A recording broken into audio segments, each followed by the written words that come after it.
आपादमौलिपर्यन्तं गुरूणामाकृतिं स्मरेत् तेन विघ्नाः प्रणश्यन्ति सिद्ध्यन्ति च मनोरथाः। नारायणं सुरगुरुं जगदेकनाथं भक्तप्रियं सकललोकनमस्कृतं च त्रैगुण्यवर्जितमजं विभुमाद्यमीशं वन्दे भवद्गमनान् सुरसिद्धवन्द्यम्। व्यासाय प्रतिमेतिहासरचनो व्यासाय दुर्वादिनां व्यासाय सकराय सत्सुकृतविश्वासाय दोषद्विषे भासाय मनोरम्यतो यशुषाय व्यासाय वासेविने दासाय वेदाय मध्वगुरुर्वासाय तुभ्यं नमः। नारायणं नमस्कृत्य नरं चैव नरोत्तमं देवीं सरस्वतीं व्यासं ततो जयमुदीरये श्रीमतो राघवेन्द्रस्य नमामि प्रतीकते कामिताशेषकल्याणकलनाग्रपवादको। ಪರಮ ಪವಿತ್ರಳಾದ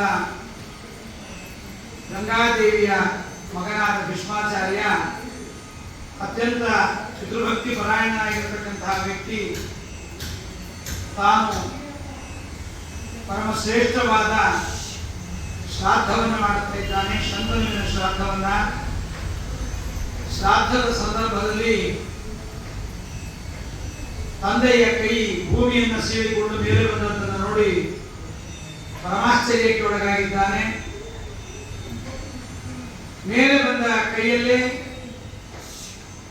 ಪಿಂಡವನ್ನು ಕೊಡು ಎಂಬುದಾಗಿ ಶಂತನು ಕೇಳಿದಾಗ ನೈಷದೃಷ್ಟ, ಇದೆಲ್ಲೂ ತೋರಿಸೋದಿಲ್ಲ, ಇದೆಲ್ಲೂ ಕಂಡಿಲ್ಲ ಈ ರೀತಿಯಾಗಿ, ಆದ್ರಿಂದ ನಾನು ಹಾಗೆ ಕೊಡೋದಿಲ್ಲ ಅಂತಾನೆ ಭೀಷ್ಮಾಚಾರ್ಯ. ಮಗನ ಧರ್ಮನಿಷ್ಠೆಯನ್ನು ಕಂಡು ತಂದೆಗೆ ಬಹಳ ಆನಂದವಾಗುತ್ತೆ.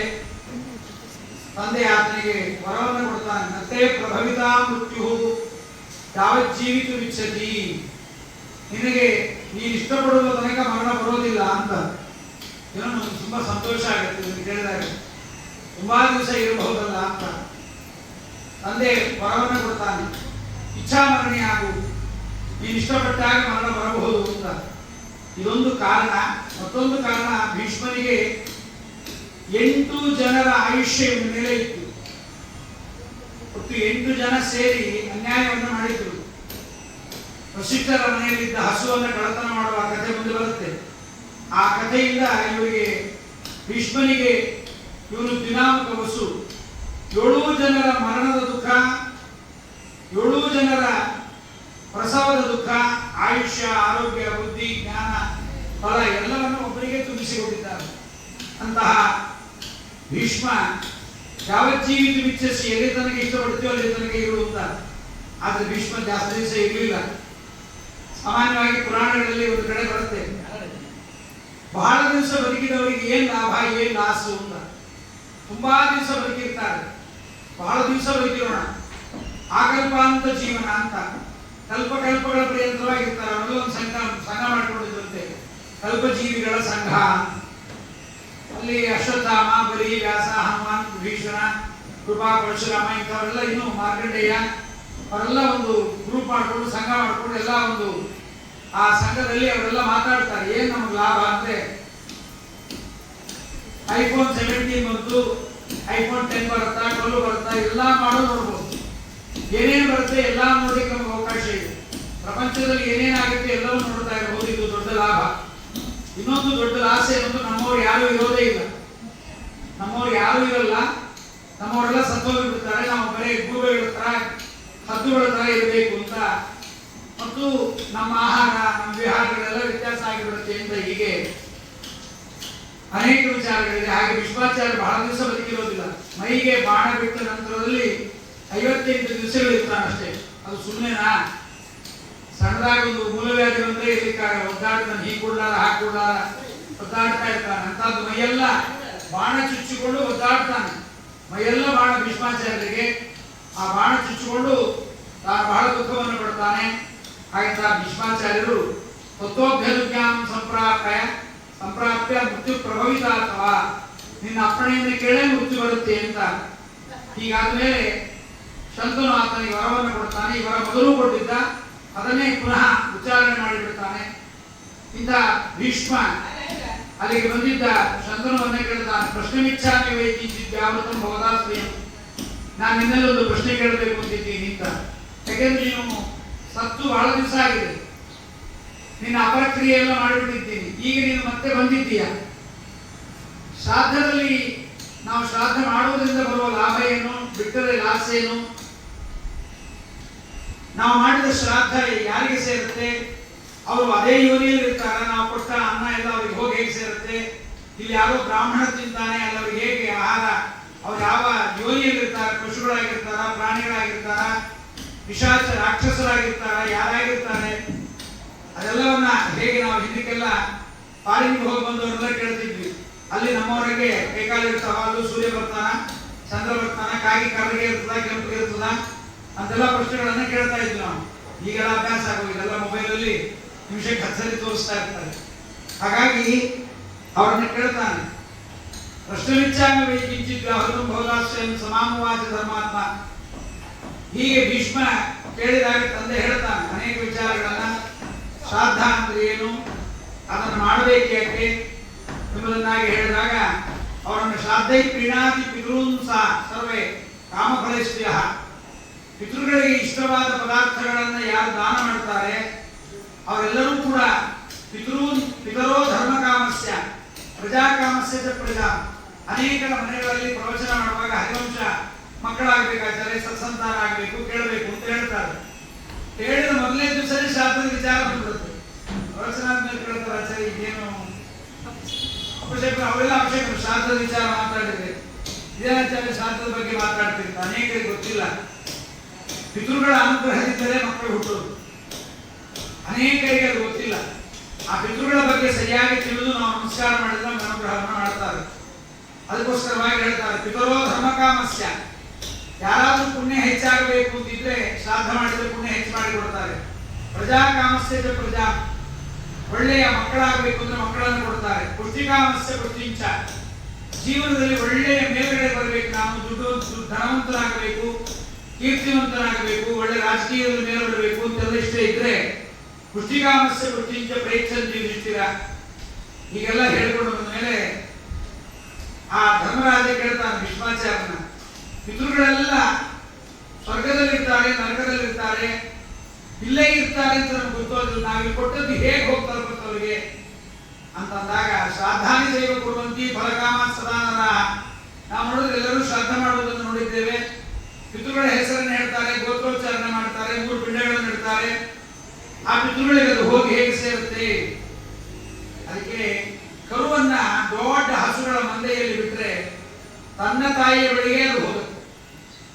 ಅದು ಬೇರೆ ಕಡೆಗೆ ಹೋಗಿ ಕೆಚ್ಚಲಿಗೆ ಬಾಯಿ ಹಾಕಲ್ಲ.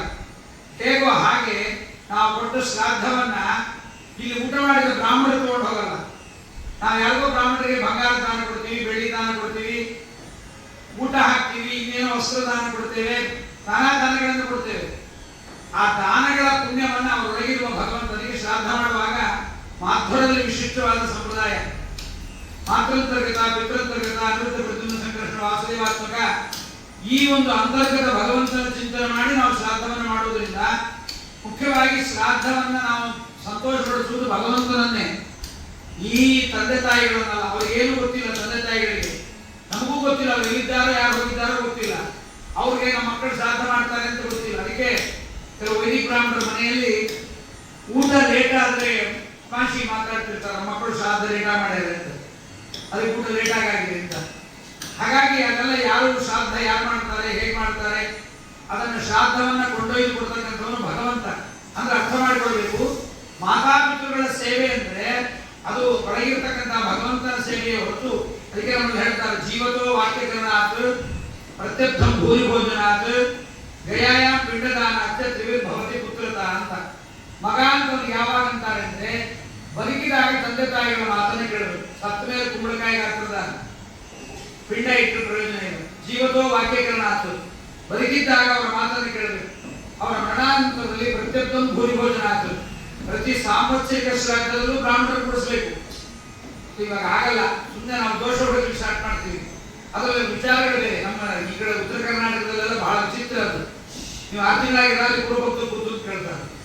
ಅವ್ರು 6 ತಿಂಗಳಾಗಿದ್ದು ಫ್ರೆಶ್ ಆಗಿಬಿಡ್ತಾರ, 2 ತಿಂಗಳಾಗಿದ್ರೆ ಗಲೀಜಾಗಿ ಬಿಡ್ತಾರ, ಅರ್ಥ ಆಗುದಿಲ್ಲ, ಏನೇನೋ ಬಿಡ್ತಾರ. ಅಲಂಕಾರಕ್ಕೂ ಹಾಗೆ ಸ್ಪರ್ಧಾ ಬಹಳ ಇರ್ತದಲ್ಲ, ಸ್ಪರ್ಧಾ ಇದ್ರೆ ಹಾಗೆ ಹೀಗೆ ಅಂತೆಲ್ಲ ಮಾತಾಡ್ತಾರೆ. ಹಾಗಾಗಿ ಅಲ್ಲಿ ಅಂತರ್ಯಾಮಿಯಾಗಿರ್ತಕ್ಕಂತಹ ಭಗವಂತ ಅವರೊಳಗಿದ್ದದನ್ನು ತಗೊಂಡೋಗಿ ಭವತ್ಸು ಅನಿರುದ್ಧಂ ಆವಾಹಿಷ್ಯೆ ಅಂತಾರೆ. ಪಿತೃಂತರ್ಗತ ಅನಿರುದ್ಧಂ ಪಿತಾಮಹಾಂತರ್ಗತ ಪ್ರದ್ಯುಮ್ನಂ ಸಂಘರ್ಷಣಂ ಅಂತೇಳಿ ಆವಾಹನೆ ಮಾಡುವುದು ಭಗವಂತನನ್ನ. ಹಾಗೆ ಶ್ರಾದ್ದವನ್ನು ಮಾಡಿದ್ದರಿಂದ ಅವರೆಲ್ಲರೂ ಕೂಡ ತಾನಿ ಶ್ರಾದ್ದಾನಿ ದತ್ತಾನಿ ಕಥಂ ಗಚ್ಚಂತಿ ವೈ ಪಿತೃ, ನಾವಿಲ್ಲಿ ಮಾಡಿದ ಶ್ರಾದ್ದ ಅವರಿಗೆ ಹೋಗಿ ತಲುಪತ್ ಹೇಗೆ?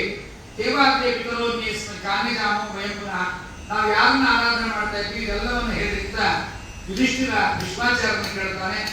ಭೀಷ್ಮಾಚಾರ್ಯ ಇದೆಲ್ಲ ಹೇಳ್ತಾರೆ, ನಾನು ನಮ್ಮ ಅಪ್ಪನ ಶ್ರಾದ್ದ ಮಾಡ್ತಾ ಇದ್ದೆ, ಕೈ ಮೇಲೆ ಬಂತು, ಹಾಗೆ ನಮ್ಮ ಅಪ್ಪನನ್ನು ಕೇಳಿದೆ, ಯಾರಿದು ಏನಿದು ಇದಂತೆಲ್ಲ ಕೇಳಿದೆ.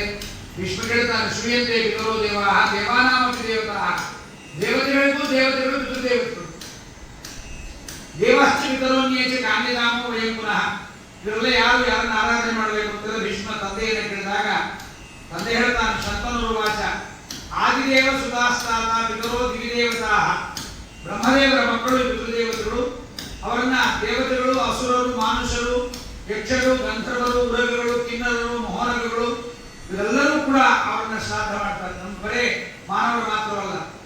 ಆಪ್ಯಾಯಿತಾಶ್ಚತೆ ಶ್ರಾದ್ಧೆ ಪುನರಾಪ್ಯಾಯಂತಿಚ, ನಾವಿಲ್ಲಿ ಅವರನ್ನ ಸಂತೋಷಪಡಿಸಿದರೆ ಪಿತೃದೇವತೆಗಳನ್ನ ಅವರು ನಮ್ಮನ್ನು ಸಂತೋಷ ಪಡ್ತಾರೆ. ತಾನ್ಯತಸ್ವ ಮಹಾಭಾಗ ಜಗತ್ ಸದೇವ ಗಂಧರ್ವ ಮಿತಿ ಬ್ರಹ್ಮಾನುಶಾಸನ, ಸದೇವ ಗಂಧರ್ವ ಗಂಧರ್ವಾದಿಗಳು ಎಲ್ಲರೂ ಸೇರಿ ಶ್ರಾದ್ದವನ್ನು ಮಾಡಬೇಕು ಅಂತ ಹೇಳಿದ್ದಾರೆ. ಶಂತನು ಹೇಳ್ತಾನೆ, ಹೆಚ್ಚಿಗೆ ಹೇಳಲ್ಲ, ಶ್ರಾದ್ದದಲ್ಲಿ ಹೆಚ್ಚಿಗೆ ಮಾತಾಡೋದು ಕೂತ್ಕೋಬಾರ್ದು, ಆಚಾರ್ಯ ಎಡಗಡೆಗೆ ಹಾಕೋಬೇಕು, ಬಲಗಡೆಗೆ ಹಾಕೋಬೇಕು. ಅದಕ್ಕೆ ಪುರಂದರದಾಸರು ದೇವರನ್ನ ಮಾಡಿದ್ದಾರೆ, ಏನೂ ತಿಳಿಯದೆ ಶ್ರಾದ್ದ ಮಾಡಿದ್ರೆ ಹೇಗಿರುತ್ತೆ ಅಂದ್ರೆ, ಏನು ಕರ್ಮವೋ ಇದು ಯಾವ ಕರ್ಮವೋ, ಸತ್ತವನು ಎತ್ತ ಹೋದ, ಸತ್ತವನು ತನ್ನ ಕರ್ಮಕ್ಕೆ ಹೋದ, ಎಡಕೆ ಎಂದು ಬಲಕೆ ಎಂದು ಎಡಕೆ ಬಲಕೆ ಮಾಡಿ ಎಳ್ಳು ನೀರು ತಿಂದು ಹೋಯ್ತು, ದರ್ಭೆ ನೀರಲ್ಲಿ ಹರಿದು ಹೋಯ್ತು, ಮಂತ್ರವೆಲ್ಲೋ ಅಕ್ಷತೆ ಎಲ್ಲೋ, ಇವನೆಲ್ಲೋ ಅವನೆಲ್ಲೋ, ಹೇಳುವ ಅಜ್ಞಾನಿ ಕೇಳುವವನ ಅವಿವೇಕಿ, ಕೇಳುವವರಿಬ್ಬರ ಸೊಲ್ಲ, ಪುರಂದರ ವಿಠಲ ತಾನೇ ಬಲ್ಲ ಅಂತ ಪುರಂದರದಾಸರು ಶ್ರಾದ್ದ ಅಂತ ಏನು ಅಂತ ಗೊತ್ತಿಲ್ಲದೆ ಬರೇ ಅಲ್ಪ ಮೂರ್ಖತನವಾಗಿ ಮಾತಾಡಿ ಶ್ರಾದ್ದದ ಬಗ್ಗೆ ಮಾತಾಡಬಾರ್ದು. ಶ್ರಾದ್ದದ ಬಗ್ಗೆ ಕೇಳಬೇಕಾಗಿದ್ರೆ ಆಮೇಲೆ ಪ್ರವಚನ ಇಡಿಸ್ಕೊಂಡು ಕೇಳು. ಆಚಾರ್ಯ ಎಳ್ಳು ಯಾಕೆ ಉಪಯೋಗಿಸ್ಬೇಕು, ತುಪ್ಪ ಯಾಕೆ ಉಪಯೋಗಿಸ್ಬೇಕು, ಯಜುರ್ವೇದಿಗಳು ಒಂಥರ ಯಾಕೆ, ಋಗ್ವೇದಿಗಳು ಒಂಥರ ಯಾಕೆ, ಎಲ್ಲ ತಿಳ್ಕೊಂಡು ಮಾಡು. ಹಾಗೆ ಹೇಳ್ತಾನೆ ತಂದೆಯವರು, ಸಾಕು ಇಷ್ಟು ಹೇಳ್ತೇನೆ. ಮಾರ್ಕಂಡೇಯ ಮಿತಿದ್ದೆಲ್ಲ ಹೇಳ್ತಾನೆ, ಒಳ್ಳೆ ಬಂದಿದ್ದಾನೆ. ಉಪಸ್ಥಿತಶ್ಚ ಶ್ರಾದ್ದೇಜ್ಯ ಮಮೈವ ಅನುಗ್ರಹಾಯ ಏನಂ ಪೃಚ್ಛ ಮಹಾಭಾಗಂ ಇತ್ಯುತ್ವ ಅಂತರಧೀಯತ. ಇಷ್ಟು ಹೇಳಿ ಶಂತನು, ನನ್ನ ಅನುಗ್ರಹದಿಂದ ನಿಮ್ಗೆ ಎಲ್ಲ ಜ್ಞಾನ ಆಗುತ್ತೆ, ಮಾರ್ಕಂಡೇಯರನ್ನು ಕೇಳು ಅಂತ ಹೇಳ್ಬಿಡ್ತಾನೆ. ಆಗ ಭೀಷ್ಮಾಚಾರ್ಯ ಶ್ರಾದ್ದ ಎಲ್ಲ ಮುಗಿದ ಮೇಲೆ, ಶ್ರಾದ್ದದ ಮುಗಿದ ಮೇಲೆ ಪಿತೃ ಮನೆಯಲ್ಲಿ ನಮ್ಮಲ್ಲಿ ಕೆಲವು ಸಂಪ್ರದಾಯ, ಶ್ರಾದ್ದ ಮುಗಿದ ಮೇಲೆ ಆ ಬ್ರಾಹ್ಮಣರು ಮನೆ ಬರಬಾರದು. ಸ್ವಾರಸ್ಯ ನಮ್ಮಲ್ಲಿ 10 ದಿವಸ ಮಾಡಿಸಿದ ಬ್ರಾಹ್ಮಣ ದಶಾಹ ಮಾಡಿಸ್ತಾನೆ ಹೊರಗಡೆ, ಪ್ರೇತಕರ್ಮ ಎಲ್ಲ ಮಾಡಿಸಿದ ಮೇಲೆ ಅವನು ಮನೆಯೊಳಗಡೆ 11 ದಿವಸ ಒಳಗಡೆ ಶ್ರಾದ್ದ ಮಾಡಿಸ್ತಾನೆ. ಅದಕ್ಕೆ ಬೇರೆ ಪುರೋಹಿತರು ಅವನೇನು ಮಂತ್ರ ಹೇಳ್ತಾನೆ, ಅವನು ಅದೇ ಶ್ರಾದ್ದ ಮಂತ್ರನೇ ಹೇಳ್ತಾನೆ, ಅದೇ ಎಣ್ಣೆ, ಅದೇ ಎಡಗಡೆ, ಅದೇ ಬಲಗಡೆ, ಮತ್ತೇನಿಲ್ಲ. ಮಾಡಿದ ಅಪ್ಪಸತ್ತ ಬಟ್ಟೆಯನ್ನು ಮೇಲೆ ಹಾಕೊಂಡು ಕರ್ತೃ ಇವನು ಪಾಪ ಪುರೋಹಿತನಿಗೆ ಇಟ್ಟು. ರಾವಣ ಸೀತೆಯನ್ನು ಅಪಹರಣ ಮಾಡ್ದ, ಬಂಧನಂತೂ ಮಹೋದದೇಹಿ ಅಂತ ಬಂಧನ ಆಗಿದ್ದ, ಅದಕ್ಕೆ ಸಮುದ್ರಕ್ಕೆ ಬಂಧನ, ಸೇತು ಬಂಧನ ಆಗಿತ್ತು. ಸತ್ತವನ ನಿಮ್ಮಪ್ಪ ಸತ್ತರೆ ಪುರೋಹಿತನೇ ಆ ಹೊರಗಡೆ ಬಂದು ಪುರೋಹಿತ ಹೊರಗಡೆ ಹೋಗ್ಬೇಕು, ಆಗ ನಿಮ್ಮಪ್ಪ ಜೊತೆ ನೀನು ಹೋಗ್ಬಿಡು. ಆ ಹೊರಗಡೆ ಬಂದು ಪುರೋಹಿತರು ಒಳಗಡೆ ಬರೋ 11 ದಿವಸ 12 ದಿವಸ ಅವ್ರಿಗೆ ಪಾಪ ಒಳಗಡೆ ಪ್ರವೇಶ ಇಲ್ಲ, ಸಪಿಂಡೀಕರಣ ಮಾಡಿಸ್ಬೇಕು, ಅವ್ರು ಹೊರಟೋಗ್ಬಿಡ್ಬೇಕಂತ ಅವ್ರು ಬರಬಾರ್ದು. ಇಂಥ ಮೂರ್ಖತನ ಮಾಡ್ತಾರೆ, ಎಲ್ಲಿಂದ ಬಂದಿದ್ದೀವಿ ಇವರಿಗೆಲ್ಲ ಗೊತ್ತಿಲ್ಲ. ಆಗ ಭೀಷ್ಮಾಚಾರ್ಯರು ಕೇಳ್ತಾರೆ, ಇನ್ನೂ ಕೆಲವರು ಪುರೋಹಿತರು ಹಾಗೆ ಮಾಡ್ತಾರೆ, ಬಹಳ ಚಿತ್ರವಾಗೆಲ್ಲ ಮಾಡ್ತಿರ್ತಾರೆ, ಬಹಳ ಅನ್ಯಾಯ ಅವೆಲ್ಲ ಮಾಡಬಾರ್ದು. ಆಗ ಭೀಷ್ಮಾಚಾರ್ಯ ಕೇಳ್ತಾರೆ, ಭಿಕ್ಷಾಮಿ ಕೃಷ್ಣೇನ ಶೃಣಸ್ವ ಪ್ರಯತ್ನೋನಗ, ಭೀಷ್ಮ ನಿಮ್ಮಪ್ಪ ನೀ ಪ್ರಶ್ನೆ ಕೇಳಿದೆ, ಅದಕ್ಕೆಲ್ಲ ನಾವು ಉತ್ತರ ಹೇಳ್ತೀನಿ ಕೇಳು. ನಾನು ಇವತ್ತು ಬದುಕಿರೋದು ಅಹಂ ಪಿತೃಪ್ರಸಾದಾದ್ವೈ ದೀರ್ಘಾಯುಷ್ಯ ಮಮಾಪ್ತವಾನ್, ನಾನು ಇವತ್ತಿಷ್ಟು ದೀರ್ಘಾಯುಷ್ಯವನ್ನು ಪಡೆದಿರುವುದು ಪಿತೃದೇವತೆಗಳ ಅನುಗ್ರಹದಿಂದ ನಾನು ಪಡೆದಿದ್ದೀನಿ. ಪಿತೃಭಕ್ತಿಯು ಲಬ್ಧಂಚ ಪ್ರಾಗ್ಲೋಕೆ ಪರಮೇಶ, ನಾನು ಬಹಳ ವರ್ಷಗಳ ತಪಸ್ಸನ್ನು ಮಾಡಿದೆ, ಬಹುವರ್ಷ ಸಹಸ್ರಿಗೆ ಮೇಲ್ಪರ್ವತದ ಮೇಲೆ ಕೂತು ತಪಸ್ಸನ್ನು ಮಾಡಿದೆ. ಆ ತಪಸ್ಸು ಮಾಡ್ತಾ ಇರ್ಬೇಕಾದ್ರೆ ಒಂದು ವಿಮಾನ ಬಂತು, ಪುಟ್ಟ ವಿಮಾನ, ಮಹದಾಯ ಅಂತ ಉತ್ತರೇಣ ಗಿರಿಸ್ತದ, ಆ ಮೇಲ್ಪರ್ವತದ ಉತ್ತರ ಭಾಗದಿಂದ ಒಂದು ಸಣ್ಣ ವಿಮಾನ ಬಂತು. ಅದರೊಳಗೆ ಅಂಗುಷ್ಟ ಮಾತ್ರದ ಪುರುಷ ಇದ್ದಾನೆ. ಅಂಗುಷ್ಟ ಮಾತ್ರ ಪುರುಷಂ ಅಜ್ಞಾವಜ್ಞಾವಾಹಿತ, ಬೆಂಕಿ ತಂದೆ ತೇಜೋಯುಕ್ತನಾಗಿದ್ದಾನೆ. ನಾನು ಆತನಿಗೆ ನಮಸ್ಕಾರ ಮಾಡಿದೆ, ಆಜ್ಞಾಪಾದ್ಯಗಳನ್ನೆಲ್ಲ ಕೊಟ್ಟು ನಮಸ್ಕಾರ ಮಾಡಿದೆ. ಅಪೃಚ್ಛ ಜೈವ ದುರ್ದರ್ಶಂ ವಿದ್ಯಾಮತ್ವಾಂ ಕಥಂ ವಿಭೋ, ನಿಮ್ಮ ರೂಪವೇ ಕಾಣಿಸೋದಿಲ್ಲ, ನೀವು ಯಾರು ಅಂತ ತಿಳಿಯೋಣ, ತಾವು ಯಾರು ಎಲ್ಲಿಂದ ಬಂದಿದ್ದೀರಿ. ತಪೋವೀರ್ಯಾತ್ ಸಮುತ್ಪನ್ನಂ ನಾರಾಯಣ ಗುಣಾತ್ಮಕಂ, ಪರಮಾತ್ಮನ ದಿವ್ಯ ತೇಜಸ್ಸೇ ನಿಮಗೆ ಕಾಣಿಸ್ತಾ ಇದೆ, ತಾವ್ಯಾರು, ತಮ್ಮ ಹೆಸರು ಎಲ್ಲವನ್ನ ಹೇಳಬೇಕು. ಅದೇ ತಪಸ್ಸು ಚರಿತಂ ಏನೋ ನಾವು ಉದ್ದೇಶ ಅವನಂತಾರೆ, ನಾನು ಯಾರು ಅಂತ ನಿನಗೆ ಗೊತ್ತಾಗಿಲ್ಲ ಅಂದ್ರೆ ನಿನ್ನ ತಪಸ್ಸು ಸಾಲದು, ನೀನು ಮಾಡಿದ ತಪಸ್ಸು ಸಾಲದು. ಕ್ಷಣೇನೈವ ಪ್ರಮಾಣ ಸಹ ವಿಪ್ರದನ್ನೇ ಅನುತ್ತಮ ರೂಪೇಣ ನಮಯ ಕಚ್ಚಿತ್ ಕೃಷ್ಣಪೂರ್ವ ಕುಮಾನ್ ಕುಚಿತ್. ಸ್ವಾಮಿ, ನಮ್ಮ ರೂಪವನ್ನು ತಿಳಿಯಬೇಕಾದ ಮಾರ್ಕಂಡೇಯ ಬಹುವರ್ಷ ತಪಸ್ಸಬೇಕು ಅಂತ ಹೇಳ್ತಾರೆ. ಆಗ ಮಾರ್ಕಂಡೇಯ ಅಂತಾರೆ, ಸ್ವಾಮಿ ತಾವು ಕಾಣಿಸ್ತಿಲ್ಲ, ಅನುಗ್ರಹ ಮಾಡಿ ಅಂತ. ಆಗ ಅವ್ರು ಬಂದವರು ಯಾರಪ್ಪ, ಸಣ್ಣ ಅಂಗುಷ್ಟ ಮಾತ್ರದವರು, ವಿಮಾನದಲ್ಲಿ ಕೂತು ಸಂಚಾರ ಮಾಡ್ತಾ ಇದ್ದವರು ಸನತ್ಕುಮಾರರು ಅಂತ. ಅವ್ರು ಹೇಳ್ತಾರೆ, ನಾನು ಬ್ರಹ್ಮದೇವರ ಮಾನಸ ಪುತ್ರ, ಸನಕ ಸನಂದನ ಸನತ್ಕುಮಾರ ಸನತ್ ಸುಜಾತ ಅಂತ ನಾವು 4 ಜನ.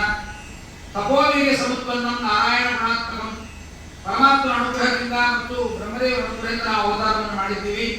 ಸನತ್ಕುಮಾರ ರೀತಿಯ ಶ್ರುತೋ ದೇವೇಶು ವೈಪುರ, ಸನತ್ಕುಮಾರ ಅಂತ ನನಗೆ ಹೆಸರು. ಸ್ವಸ್ಮಿ ಭಾಗವ ಭದ್ರಂತೆ ಕಂಕಾಮಂ ಕರ್ವಾಣಿಕೆ, ಏನ್ ಮಾಡಿ ನಿನಗೆ ಏನ್ ಸಂತೋಷ ಆಗತ್ತೆ ಹೇಳು ಅಂದಾಗ, ಏತ್ವನ್ನೇ ಬ್ರಹ್ಮಣ ಪುತ್ರ ಯವಿಯಾಂ ಸಂಸ್ಕೃತಿ, ನನ್ನ ತಮ್ಮಂದಿರಿದ್ದಾರೆ, ಅವರೆಲ್ಲ ಬಹಳ ಜನ ಇದ್ದಾರೆ. ಜೊತೆಗೆ ಅಣ್ಣ ತಮ್ಮಂದಿರಿದ್ದಾರೆ, ವಸು ಕ್ರತು ಪುಲಹ ಪುಲಸ್ಯ ಅಂಗಿರ ಮರೀಚಿ ಇವರೆಲ್ಲ ಇದ್ದಾರೆ. ನಾವೆಲ್ಲ ವಯಂತು ಧರ್ಮಾಣ ಸಂಯೋಜ್ಯಾತ್ಮ, ಮತ್ತು ನಾವೆಲ್ಲ ಈ ಧರ್ಮವನ್ನ ಪರಮಾಂಶ ಧರ್ಮವನ್ನು ಸ್ವೀಕಾರ ಮಾಡಿದ್ದೇವೆ. ನಾವು ಪ್ರಜಾಂ ಧರ್ಮಂಚ ಕಾಮಂಚ ವ್ಯವಹಾಯ ಮಹಾ, ನಾವು ಮೊದಲು ಮಾಡಿಕೊಂಡಿಲ್ಲ, ನಮಗೆ ಪ್ರಜಾ ಧರ್ಮ ಇಲ್ಲ, ನಾವೆಲ್ಲವನ್ನು ಬಿಟ್ಟಿದ್ದೇವೆ. ಮದ್ಭಕ್ತ್ಯಾತೆ ತಪಸ್ಸೇನ ಮಮ ದರ್ಶನ ಕಾಂಕ್ಷೆಯ, ನನ್ನ ನೋಡಬೇಕು ಅಂತ ನೀನು ತಪಸ್ಸು ಮಾಡಿದ್ದೆ, ನಿನ್ ದರ್ಶನವನ್ನು ಕೊಟ್ಟಿದ್ದೀನಿ, ಏನು ಬೇಕು ಕೇಳು ನಿನಗೆ ಅಂತ ಆ ಸನತ್ಕುಮಾರ್ ಅಂತಾರೆ. ಅನುಜ್ಞಾತೋ ಭಗವತ ಪ್ರಿಯಮಾಣೇನ ಭಾರತ ತದೋಹಮೇನ ಮತ್ತಂ ವೈ ತಮ ಪೃಚ್ಛಂ ಸನಾತನಂ. ವಿಶ್ವಾಚಾರ್ಯರು ಧರ್ಮರಾಜನಿಗೆ ಪುರಾಣವನ್ನು ಹೇಳ್ತಾ, ಕಥೆಯನ್ನು ಹೇಳ್ತಾ ಅಂತಾರೆ, ನಾನು ಶ್ರೇಷ್ಠನಾಗಿರ್ತಕ್ಕಂಥ ನಮ್ಮ ಅಪ್ಪನಲ್ಲಿ ಮಾರ್ಕಂಡೇಯರಲ್ಲಿ ಕೇಳಿದ್ದೆ, ಅದನ್ನೇ ಮಾರ್ಕಂಡೇಯರು ಅಂತಾರೆ. ನಾನು ಸಹಿತ ಅನೇಕ ಪ್ರಶ್ನೆಗಳನ್ನು ಇಟ್ಟುಕೊಂಡಿದ್ದೀನಿ. ಪೃಷ್ಠ ಪಿತೃಣಾಂ ಸರ್ಗಂಚ ಫಲಂ ಶ್ರಾದ್ದಸ್ಯ ಜಾನಕ, ಪಿತೃಗಳ ಶ್ರಾದ್ದವನ್ನು ಮಾಡುವುದರಿಂದ ಬರ್ತಕ್ಕಂಥ ಫಲ ಏನು, ಅದೆಲ್ಲವನ್ನು ಹೇಳಬೇಕು ಅಂತ ಹೇಳಿದಾಗ ಫಲವನ್ನು ಹೇಳ್ತಾ ಇದ್ದಾರೆ.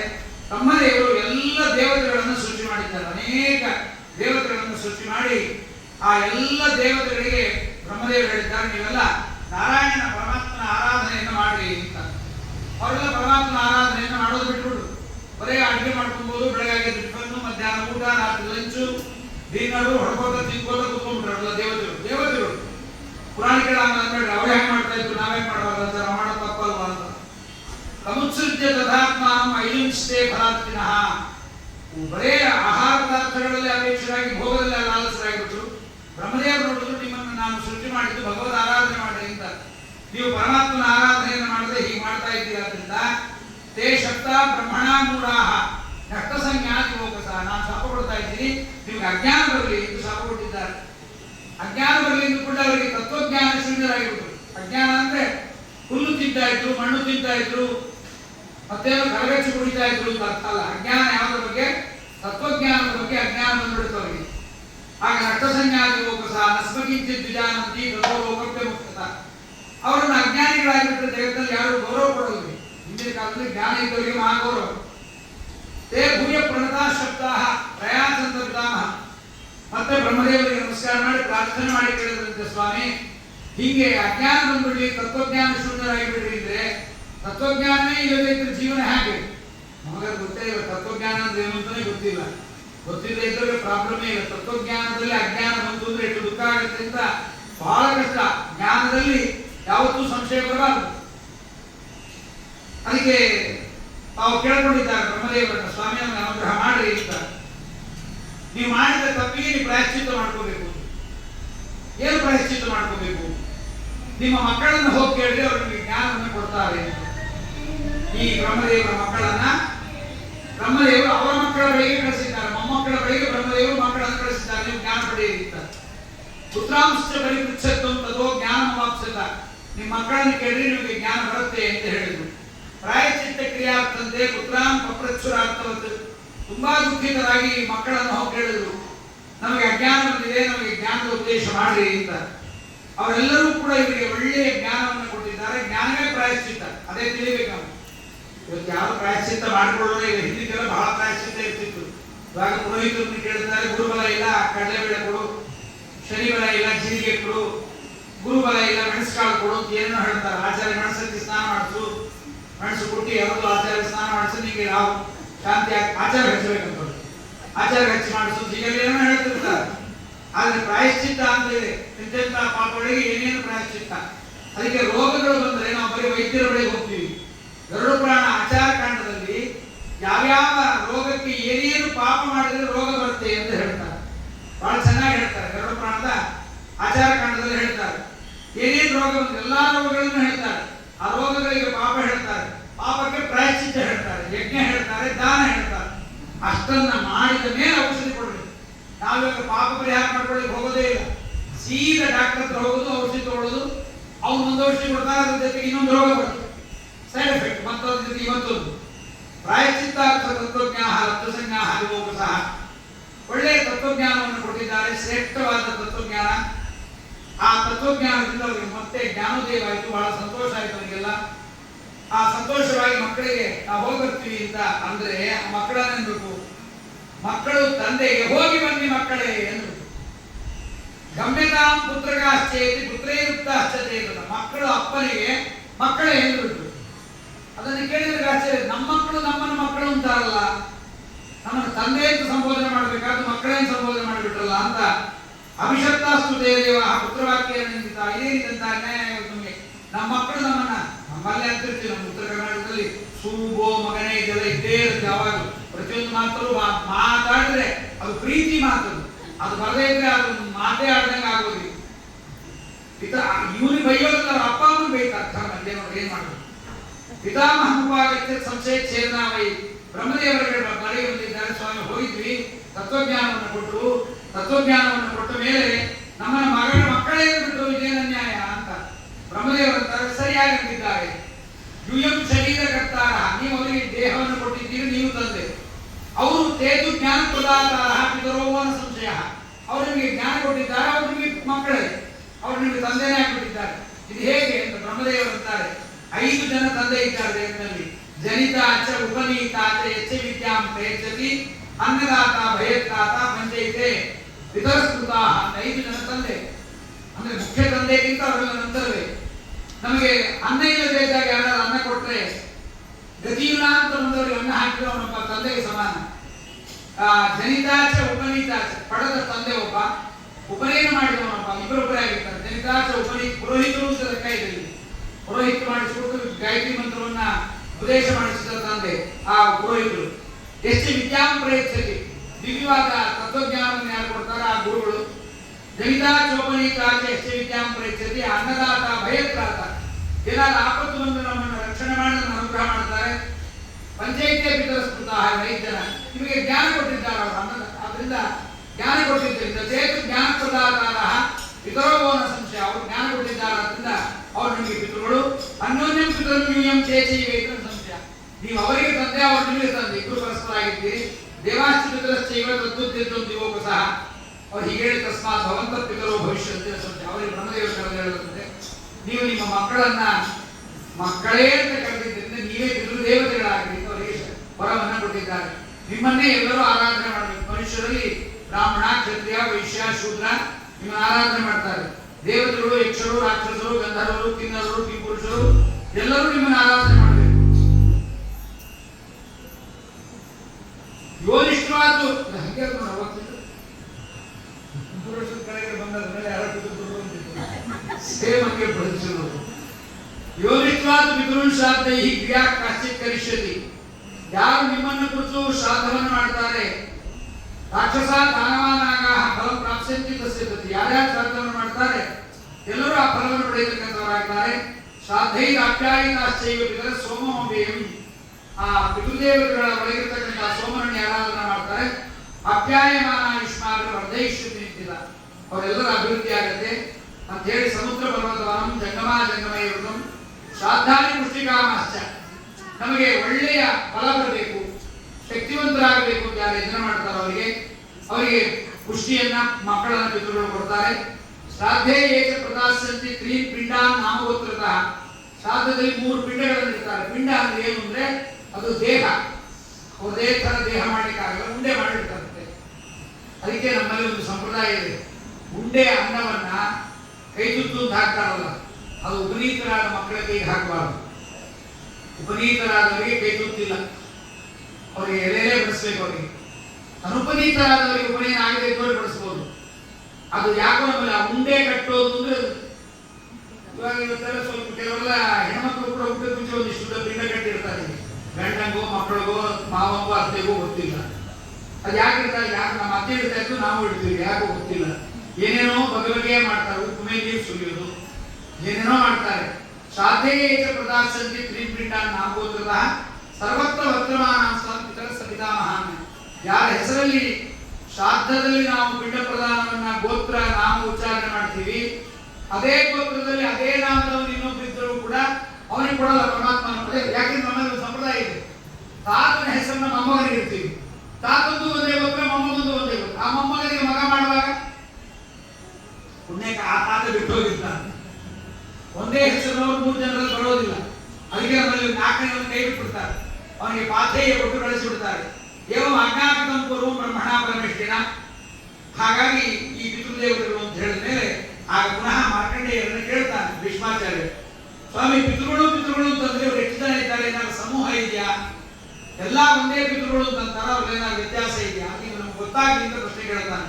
ಕಿಯಂತೋ ವೈ ಪಿತೃಗಳ ಕಸ್ಮಿನ್ ಲೋಕೆ ಪ್ರತಿಷ್ಠಿತ. ಈ ಪಿತೃಗಳು ಅನ್ನೋದು ಒಂದು ಯಾವ್ದಾದ್ರು ಲೋಕ ಇದೆಯಾ, ಅವ್ರು ಎಲ್ಲಿರ್ತಾರೆ ಅದೆಲ್ಲವನ್ನ ಹೇಳಬೇಕು ಅಂತ ಹೇಳಿದಾಗ 7 ಗಣ ಇದೆ. 7 ಗಣ ಅಂದ್ರೆ ಸಮೂಹ, ಒಂದೊಂದರಲ್ಲಿ ಎಷ್ಟು ಜನ ಇರ್ತಾರೆ. 4 ಗಣ ಮೂರ್ತಿವಂತರು, ಒಳ್ಳೆಯ ಮೂರ್ತಿವಂತರಾಗಿ ಸಾಕಾರರು. ತ್ರಯಸ್ತೇಷಾಂ ಅಮೂರ್ತಯ. ಇನ್ನು 3 ಜನ ಸೂಕ್ಷ್ಮ ದೇಹಿಗಳಾಗಿರ್ತಾರೆ. ತೇಷಾಂ ಲೋಕಂ ವಿಸರ್ಜಂಚ. ಅವರವರ ಲೋಕಗಳಲ್ಲಿ ಇದೆ, ಸನಾತನ ಅಂತಕ್ಕಂಥ ಲೋಕ, ಅಲ್ಲಿ ಅವರು ಇರ್ತಕ್ಕಂಥವರಾಗಿರ್ತಾರೆ. ಮೊದಲನೇವರು ವೈರಾಜರು ಅಂತ ಅವ್ರ ಲೋಕ, ಅವ್ರ ಬಗ್ಗೆ ಹೇಳ್ತಾರೆ. ವೈರಾಜ ಲೋಕದಲ್ಲಿ ಅವರು ವೈರಾಜ ಪಿತೃಗಳು ಅಂತ ಒಬ್ರು. ಆ ವೈರಾಜ ಪಿತೃಗಳ ಮಗಳೇ ಮೇನಕ ಅಂತ, ಮೇನ ಅಂತ. ಆ ಮೇನಕೆಯನ್ನ ಹಿಮವಂತ ರಾಜ ಮದುವೆ ಆಗ್ತಾನೆ. ಹಿಮವಂತ ರಾಜ ಅಂತ ಹಿಮಾಲಯ ಪರ್ವತಗಳ ಒಡೆಯನಾಗಿರ್ತಕ್ಕಂಥ ಅವನು ಮೇನೆಯನ್ನ ಮದುವೆ ಆಗ್ತಾನೆ. ಯಾರ್ದು ವೈರಾಜರ ಮಕ್ಕಳನ್ನ ಮದುವೆ ಆದ ಮೇಲೆ ಅವಳಿಗೆ ಮೈನಾಕಸ್ಯ ಸುತ ಶ್ರೀಮಾನ್. ಆ ಮೈನಾಕನ ಮಗ ಕ್ರೌಂಚ ಪರ್ವತ ಅಂತ ಒಂದು ಪರ್ವತ. ನಾವು ಒಂದು ಬದಲಿಗೆ ಹೋಗ್ಬಂದ್ರೆ ಸಾಕಾಗಿ ಬರ್ತೇವೆ, ಮಿಕ್ಕಿದ್ದೆಲ್ಲ ಹೋಗ್ತೀವಿ ನಾವು. ಬೇಕಾದವ್ರು ಹೋಗ್ತಿರ್ತಾರೆ, ಎಲ್ಲಾ ಬೆಟ್ಟಗಳನ್ನು ನೋಡ್ಕೊಂಡ್ ಬರ್ತಾರೆ. ನೇಪಾಳ ಹೋಗಿ ಒಂದು ಜಾಗ ಇದೆ ನೇಪಾಳದ, ಆ ಜಾಗಕ್ಕೆ ಹೋದ್ರೆ ಒಟ್ಟಿಗೆ ಒಂದು 10 ಪರ್ವತಗಳು, ಒಟ್ಟಿಗೆ ದೊಡ್ಡ ದೊಡ್ಡ ಪರ್ವತಗಳು ಕಾಣಿಸುತ್ತೆ. ಆ ಪರ್ವತಗಳ ಜಾಗ. ಆ ಮೇನೆಯಲ್ಲಿ 3 ಜನ ಹೆಣ್ಮಕ್ಕಳಾಗ್ತಾರೆ. ತಿಸ್ರ ಕನ್ಯಾಸ್ತು ಮೇನಾಯಾಂ ಧನಯಾಮಾಸು ಶೈವರಾಟ. ಆ ಹಿಮಾಲಯ ರಾಜ 3 ಮಕ್ಕಳನ್ನು ಪಡೆಯುತ್ತಾರೆ. ಅಪರ್ಣ, ಏಕಪರ್ಣ, ಏಕಪಾಟಲ ಅಂತ 3 ಜನ ಮಕ್ಕಳು. ಅವ್ರು 3 ಜನ ತಪಸ್ಸನ್ನು ಮಾಡ್ತಾರೆ, ಬಹಳ ಭಯಂಕರವಾಗಿ ತಪಸ್ಸು ಮಾಡ್ತಾರೆ. ಏಕಪರ್ಣ ಅಂತಕ್ಕಂಥವಳು ಒಂದೇ ಎಲೆಯನ್ನು ತಿಂತಿರ್ತಾಳೆ. ಒಂದೇ ಎಲೆ, ನಾನು ಇಷ್ಟು ಬುದ್ಧಿ ಬಲೆ ಹೊಡಿತೀನಿ. ಅವಳು ಒಂದೇ ಏಕಪರ್ಣ, ಒಂದೇ ತಪಶ್ಚರಂತೆ ಸುಖ ದುಶ್ಚರಂ ದೇವದಾನವೈಹಿ. ದೇವತೆಗಳಿಗೂ ದಾನವರಿಗೂ ಕೈಲಾಗದೇ ಇರುವಂತಹ ಭಯಂಕರವಾದ ತಪಸ್ಸನ್ನು ಮಾಡ್ತಾಳೆ. ಪಾಟಲ ಮೇಕಮೇಕಂಚ ಅವರ ಏಕಪಾಟಲ. ಪಾಟಲ ಪುಷ್ಪವನ್ನ, ಒಂದೇ ಪುಷ್ಪವನ್ನು ಅವಳು ತಿಂತಾಳೆ, ನೋಡಿ ಏಕಪಾಟಲ ಅಂತ ಹೆಸರು. ಏಕಾತತ್ವ ನಿರಾಹಾರ. ಇನ್ನೊಬ್ಬರಂತೂ ಏನೂ ತೊಗೊಳ್ತಿರ್ಲಂತೆ. ಅವಳಿಗೆ ತಾಯಿ ಹೇಳಿದಂತೆ ಹೂವು ಮಾ ಅಂತಂದಂತೆ. ಅಂದ್ರೆ ಹೀಗೆಲ್ಲ ಉಪವಾಸ ಮಾಡಬೇಡ ಅಂತ ಅವಳಿಗೆ ಉಮಾ ಅಂತ ಹೆಸರಾಯ್ತು. ಅವಳಿಗೆ ಈ ಉಮಾ ಅಂತ ಒಳ್ಳೆ ಜಗಿ ತಿಂತಾಳೆ.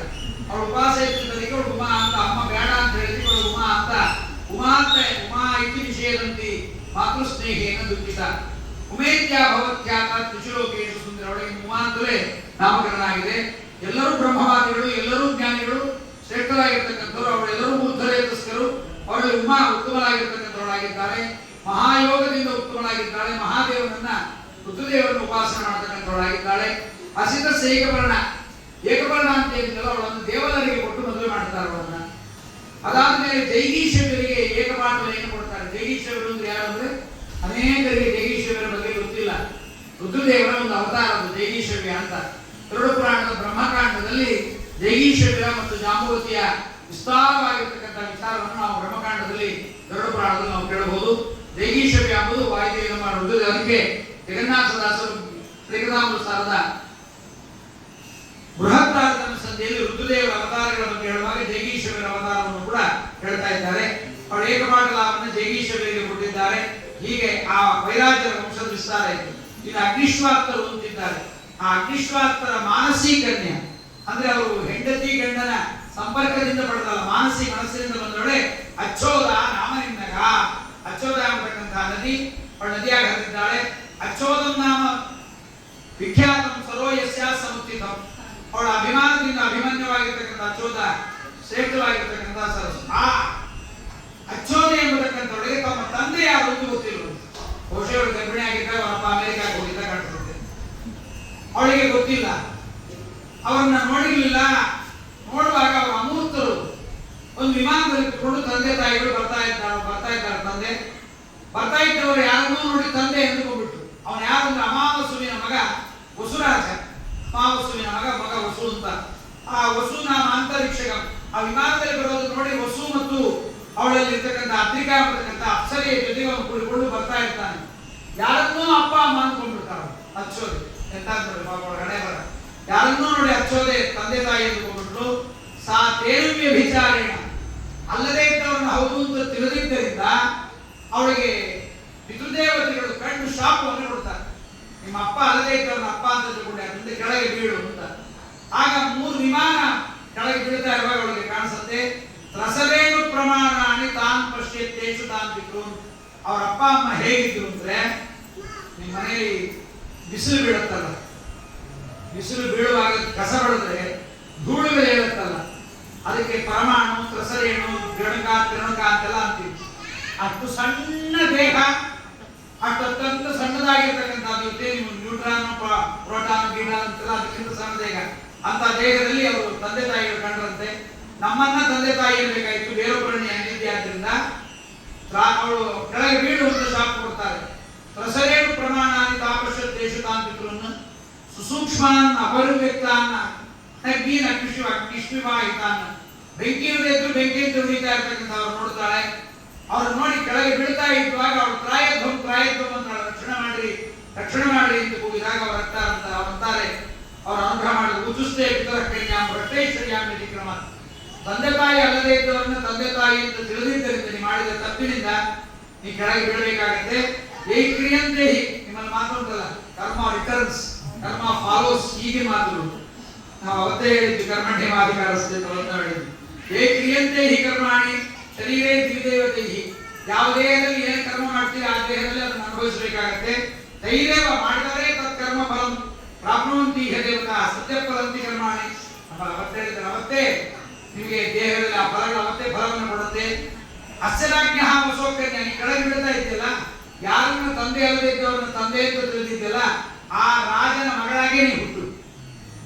ಆ ರಾಜನ ಬಳಿಯಲ್ಲಿ ಅಪ್ಸರಾಸ್ತ್ರೀ ಕೂತಿದ್ದಾಳಲ್ಲ, ಅವಳಿಗೂ ಶಾಪ ಕೊಡ್ತಾ ಇತ್ತು. ಅವಳು ಅದ್ರಿಕಾ, ಅವಳು ಮೀನಾಗಿ ಹುಟ್ಟ, ಅವಳು ಶಾಪ ಇತ್ತು. ವಿಚಿತ್ರವಾದ ಕಥೆ, ಅಚ್ಚೋದೆಯ ಕಥೆ ಪುರಾಣದಲ್ಲೇ ಬಹಳ ವಿಚಿತ್ರವಾದ ಕಥೆ. ನೀವು ಈ ರಾಜನ ಮಗಳಾಗಿ ಹುಟ್ಟಬೇಕು, ನಿನಗೆ ತಾಯಿಯಾಗಿ ಅದ್ರಿಕೆ ಬರ್ತಾಳೆ ಅಂತ. ಈ ವಸುರಾಜ ಉತ್ಪನ್ನಸ್ಯ ಪೃಥಿವ್ಯಾಂತು ಮಾನುಷೇಷು ಮಹಾತ್ಮನಃ ಕನ್ಯಾಚ ಭೂತ್ವಾ ಲೋಕಾನ್ ಸ್ಯಾಂ ಪುನಃ ಪ್ರಾಪ್ಸ್ಯತಿ ದುರ್ಲಭಾನ್. ಭೂಲೋಕಕ್ಕೆ ಬಿದ್ದು ಪರಾಶರರನ್ನು ಮದುವೆಯಾಗಿ ಅವರಿಂದ ವೇದವ್ಯಾಸರನ್ನು ಪಡೆದು ನೀವು ಉದ್ಧಾರ ಆಗಿ ಅಂತ ಹೇಳ್ತಾರೆ. ಈ ವಸುರಾಜ ಅವನಿಗೆ ಮಗಳಾಗಬೇಕಲ್ಲ, ಇವಳು ಮಗಳಾಗಬೇಕಾದ್ರೆ ವಿಚಿತ್ರವಾದ ಕಥೆ. ಪುರಾಣದ ಕಥೆಗಳನ್ನು ಅಪಹಾಸ್ಯ ಮಾಡಬಾರದು. ಹೊಲಸು ಅಂತ ಅದನ್ನು ಅಪಹಾಸ್ಯ ಮಾಡಿ ಹೊಲಸು ಕಥೆ ಅಂತ ಅನ್ನಬಾರದು. ದೇವತೆಗಳ ಪದ್ಧತಿಯೇ ಬೇರೆ ಇರುತ್ತೆ. ಆ ವಸುರಾಜ ಒಮ್ಮೆ ಏನ್ ಮಾಡ್ತಾನೆ, ಕಾಡಿಗೆ ಹೋದಾಗ ವಸಂತ ಋತು, ಎಲ್ಲ ಗಿಡಗಳು ಚಿಗುರ್ತಾ ಇರುತ್ತೆ, ಅವನ ಮನಸ್ಸು ಪರಿಪೂರ್ಣವಾಗಿ ಬಿಡುತ್ತೆ. ಹೆಂಡತಿಯನ್ನು ಜ್ಞಾಪಿಸಿಕೊಳ್ತಾನೆ. ತೇಜಪಾತ ಆಗತ್ತೆ ಅವನಿಗೆ. ತೇಜಪಾತವಾದ ಕೂಡಲೇ ಅದನ್ನು ತೇಜಸ್ಸನ್ನು ಚೆಲ್ಲಬಾರದು ಅಂತ ಒಂದು ದೊನ್ನೆಯಲ್ಲಿ ಹಿಡಿದು ಒಂದು ಪಾರಿವಾಳದ ಕೈ ಕೊಡ್ತಾನ. ಪಾರಿವಾಳ ತಗೊಂಡು ನನ್ನ ಹೆಂಡತಿ ಕೊಡು ಅಂತ. ಅವನ ಈ ದೇಹದ ಹೆಂಡತಿ. ಆದ್ರೆ ಅವನು ಆ ತಗೊಂಡು ಹೋಗುವಾಗ ಅದನ್ನೊಂದು ದೊಡ್ಡ ಗಿಡಗ ನೋಡುತ್ತೆ, ಏನೋ ಆಹಾರ ತಗೊಂಡು ಹೋಗ್ತಾ ಇದೆ ಅಂತ ಹೇಳಿ ಗಿಡಗ ಪಾರಿವಾಳವನ್ನು ಹೊಡೆದಾಕತ್ತೆ. ಆ ತೇಜಸ್ಸು ಅದು ನೀರಲ್ಲಿ ಬಿಡುತ್ತೆ. ಅದು ಅದ್ರಿಕಾ ಅಂತಕ್ಕಂಥ ಅಪ್ಸರಸೆ ಮೀನಾಗಿರ್ತಾಳೆ. ಮನುಷ್ಯನ ತೇಜಸ್ಸನ್ನ ಮೀನು ನುಂಗುತ್ತೆ. ಆ ಮೀನು ಗರ್ಭಧಾರಣೆ ಮಾಡುತ್ತೆ. ವಿಚಿತ್ರವಾದ ಪದ್ಧತಿ. ಮನುಷ್ಯರ ರೇತಸ್ಸನ್ನ ಮೀನು ನುಂಗುತ್ತೆ. ಮೀನು ನುಂಗಿ ಗರ್ಭಧಾರಣೆ ಆಗುತ್ತೆ. ಮೀನು ಗರ್ಭಧಾರಣೆ ಆಗಿದ್ದನ್ನು ಬೆಸ್ತರು ಹಿಡಿತಾರೆ. ಹಿಡಿದು ಆ ಬೆಸ್ತರ ಆ ಮೀನನ್ನು ಸೀಳಿದಾಗ 2 ಮಕ್ಕಳು ಕಾಣಿಸ್ತಾರೆ, ಒಂದು ಗಂಡು ಮತ್ತೊಂದು ಹೆಣ್ಣು, 2 ಮಕ್ಕಳು. ಅಲ್ಲೇ ಇರ್ತಕ್ಕಂಥ ಮತ್ಸ್ಯರಾಜ ಅದನ್ನು ತಗೊಂಡೋಗಿ ವಿರಾಟ್ ರಾಜನಿಗೆ ಕೊಡ್ತಾನೆ. ಅಲ್ಲಿದ್ದ ರಾಜನಿಗೆ ಕೊಡ್ತಾರೆ. ಇದನ್ನು ತಗೊಂಡಾಗ ಅಲ್ಲೂ ನೋಡ್ರಿ, ಆಗಿನ ಕಾಲದಲ್ಲಿ ಗಂಡಿಗೆ ಪ್ರಾಧಾನ್ಯತೆ. ಗಂಡ ಹೆಣ್ಣನ್ನ ರಾಜ ಇಟ್ಟುಕೊಂಡ, ಹೆಣ್ಣನ್ನ ನೀವೇ ತಗೊಂಡು ಹೋಗ್ರಿ. ಆ ಮತ್ಸ್ಯರಾಜನ ಮನೆಗೆ ಹೆಣ್ಣು ಬಂದು ಅವಳೇ ಅಚ್ಚೋದೆ, ಅವಳಿಗೆ ಸತ್ಯವತಿ ಇಂದ ನಾಮಕರಣವನ್ನು ಮಾಡ್ತಾರೆ. ಅವಳು ಹುಟ್ಟಿದ್ದು ರಾಜನಿಗೆ, ಕ್ಷತ್ರಿಯನಿಗೆ ಹುಟ್ಟಿದ್ದವಳು. ಆದ್ರೆ ಬೆಳೆದದ್ದು ಮಾತ್ರ ಗಸ್ತರ ಮನೆಯಲ್ಲಿ. ಗಸ್ತರ ಮನೆ ಅದಕ್ಕೊಳಗೆ ಮತ್ಸ್ಯಗಂಧಿ ಇಂದ ವಾಸನೆ. ಅವಳಿಗೆ ಹೆಸರು. ಮೀನಿನ ಹೊಟ್ಟೆಯಲ್ಲಿ ಹುಟ್ಟಿದ್ದರಿಂದ ಅವಳ ಮೈಯೆಲ್ಲ ಮೀನಿನ ವಾಸನೆ ಬರ್ತಿತ್ತಂತ. ಒಂದೊಂದ್ಸರಿ ಡಾಕ್ಟರ್ಗಳು ಹೇಳ್ತಾರೆ, ಮೀನೆಣ್ಣೆ ಔಷಧಿ ತಗೊಳ್ರಿ ಅಂತ. ಪ್ರಾಣ ಹೋಗ ಯಾಕಂದ್ರೆ ಒಳಗೋಗ್ಬೇಕು, ಹೊಟ್ಟೆ ಆಗೋದು, ದೇವ್ ಬರಬೇಕು, ಇಲ್ಲ ಮೀನೆಣ್ಣೆ ಹಚ್ಚಿರಿ ಅಂತಾರೆ. ಬೇಕಾದ್ರೆ ನೋವುಂದಾಗ ಬಗಲಾಗಿ ಬೇವಿನ ಹಚ್ಚಿರೇ ಇರ್ಬೇಕಾಗಲೇ ಮೀನೆಣ್ಣೆ ಸಾಧ್ಯವೇ ಇಲ್ಲ, ಕೆಟ್ಟ ವಾಸನೆ. ಮತ್ಸ್ಯಗಂಧಿ ಅಂತ ಅವಳಿಗೆ ಹೆಸರು. ಅವಳಿಗೆ ಆ ಮತ್ಸ್ಯಗಂಧಿ ಆಗಿದ್ದಾಗ ತಂದೆಯ ಮನೆಯ ಕೆಲಸ, ತಾನೇನ್ ಮಾಡ್ತಾಳೆ, ದೋಣಿಯನ್ನು ಹಾಕುವ ಕೆಲಸ. ಈ ಕಡೆಯಿಂದ ಆ ಕಡೆಗೆ ದೋಣಿಯನ್ನು ಹಾಕಿ ದಾಟಿಸುವ ಕೆಲಸ ಅವಳದು. ಆ ಸಂದರ್ಭದಲ್ಲಿ ಪರಾಶರರು ಅವರಿಗೆ ಬರ್ತಾರೆ. ಬಂದ ಪರಾಶರರಿಗೆ ಇವಳಲ್ಲಿ ವೇದವ್ಯಾಸರನ್ನು ಪಡೆಯಬೇಕು ಅಂತ ಗೊತ್ತಾಗುತ್ತೆ ಅವರಿಗೆ. ಮುನಿಗಳು ಒಮ್ಮೆ ಮಾತ್ರ ಮದುವೆ ಆಗುತ್ತಾರೆ, ಅವಳನ್ನು ಮದುವೆ ಆಗಿ ಒಮ್ಮೆ ಮಾತ್ರ ಸ್ಪರ್ಶ ಮಾಡ್ತಾರೆ. ಅಲ್ಲಿಗೆ ಪರಾಶರರು, ತಾತ ವಸಿಷ್ಠರು ಬರ್ತಾರೆ, ಅರುಂಧತಿ ಬರ್ತಾಳೆ. ಈ ಚೋದೆಯ ತಂದೆ ತಾಯಿ ಅದ್ರಿಕೆ ಮತ್ತು ವಸುರಾಜ ಅವರಿಬ್ಬರು ಬರ್ತಾರೆ. ಎಲ್ಲರೂ ಮದುವೆಯನ್ನು ಮಾಡಿಕೊಡ್ತಾರೆ.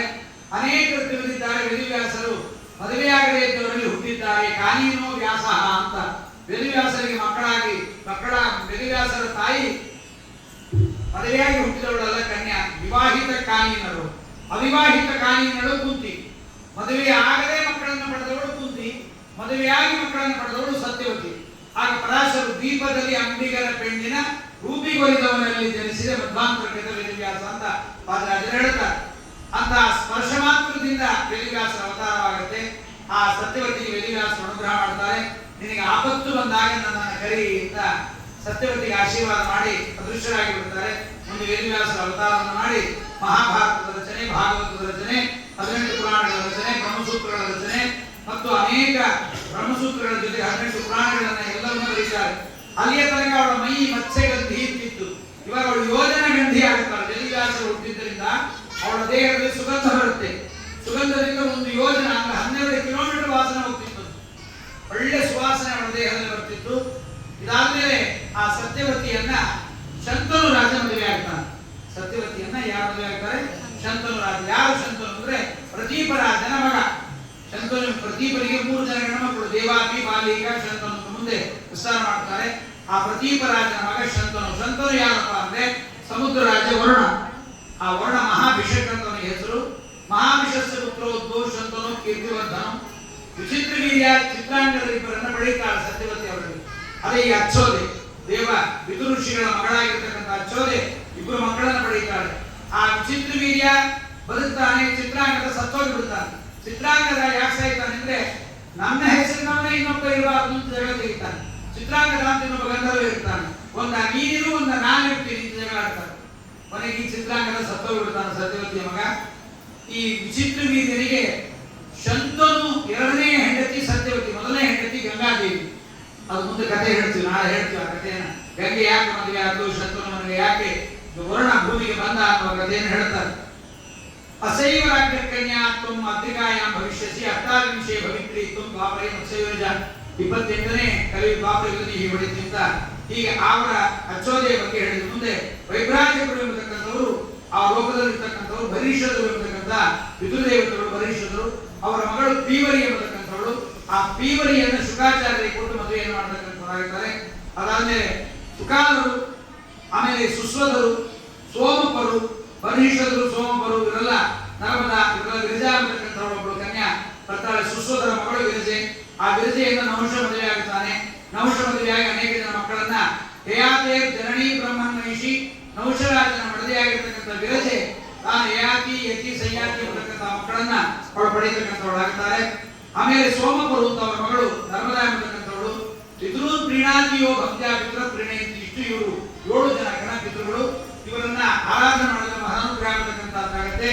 ಪಿತೃಗಳನ್ನ ಅತ್ಯಂತ ಶ್ರದ್ಧೆಯಿಂದ ಶ್ರಾದ್ದ ಮಾಡಬೇಕು. ಸತ್ತ ಮೇಲೆ ಮಾಮ ಅತ್ತೆ ಕಾಟ ತಪ್ಪಲಿಲ್ಲ ನಮಗೆ ಅಂತ ಅನ್ನಬಾರದು. ಪಿತೃನು ಪ್ರೀಣಾತಿಯೋ ಭಕ್ತ್ಯ, ಪ್ರೀತಿಯಿಂದ ಪಿತೃದೇವತೆಗಳ ಸೇವೆಯನ್ನು ಮಾಡಿದ್ರೆ ಪಿತರ ಪ್ರೀಣಯಂತಿ, ಪಿತರು ಇವರಿಗೆ ಸಂತೋಷ ಪಡಿಸ್ತಾರೆ. ಮತ್ತೆ ಹೇಳ್ತಾರೆ ಎಚ್ಚೆತ್ತಿ ಪಿತರ ಪುಷ್ಟಿ, ಪಿತೃದೇವತೆಗಳ ಆರಾಧನೆ ಮಾಡಿ ನಿಮಗೆ ಏನು ಬೇಕು ಅಂತ ಕೇಳಿದ್ರೆ ಅದನ್ನು ಅವರು ಕೊಡ್ತಕ್ಕಂಥವರಾಗಿದ್ದಾರೆ. ಅದಕ್ಕೆ ಶ್ರಾದ್ದ ಮಾಡುವಾಗ ಅನೇಕ ಪದಾರ್ಥಗಳನ್ನು ದಾನ ಕೊಡಬೇಕು. ದಾನ ಕೊಡಲಿಕ್ಕೆ ಮುಚ್ಚಿಟ್ಕೊಳ್ಬಾರ್ದು. ಕುಚೇಲ ಹಿಂದಿನ ಜನ್ಮದಲ್ಲಿ ಅವನಿಗೆ ಶ್ರಾದ್ದ ಮಾಡಲಿಕ್ಕೆ ಏನೂ ದುಡ್ಡಿರ್ಲಿಲ್ಲ. ಭಿಕ್ಷಾ ಬೇಡ್ಕೊಂಡು ಬರ್ಲಿಕ್ಕೆ ಹೋದ. ಭಿಕ್ಷಾ ಬೇಡ್ಕೊಂಡ್ರೆ ಏನ್ ಕೊಡ್ಬೇಕೆಲ್ಲ ಊರಿನ ಜನ ಎಲ್ಲ ಸಾಸಿವೆ ಕೊಟ್ಟರು. ಟೋಟಲ್ ಭಿಕ್ಷಾ ಬೇಡ್ಕೊಂಡು ಬಂದ್ರೆ ಒಂದು ಪಾವು ಸಾಸಿವೆ ಬಂತು. ಸಾಸಿವೆಯನ್ನು ಬೀಸಿ ಪುಡಿ ಮಾಡಿ ಹಿಟ್ಟು ಮಾಡಿ ಸಾಸಿವೆಯಲ್ಲೇ ಪಿಂಡವನ್ನು ಮಾಡಿ ಸಾಸಿವೆಯಲ್ಲೇ ಬ್ರಾಹ್ಮಣರಿಗೆ ಭೋಜನ ಹಾಕಿಸಿದ. ಶ್ರಾದ್ದದಲ್ಲಿ ಒಂದು ಮಂತ್ರ ಬರುತ್ತೆ, ಯಾರು ಕೇಳಲ್ಲ, ಯಾರಿಗೂ ಗೊತ್ತಿಲ್ಲ. ಏನೋ ಆಯ್ತಾಚಾರ್ಯ ಇದು ಪದಾಚಾರ್ಯ ಇರ್ತವೆ.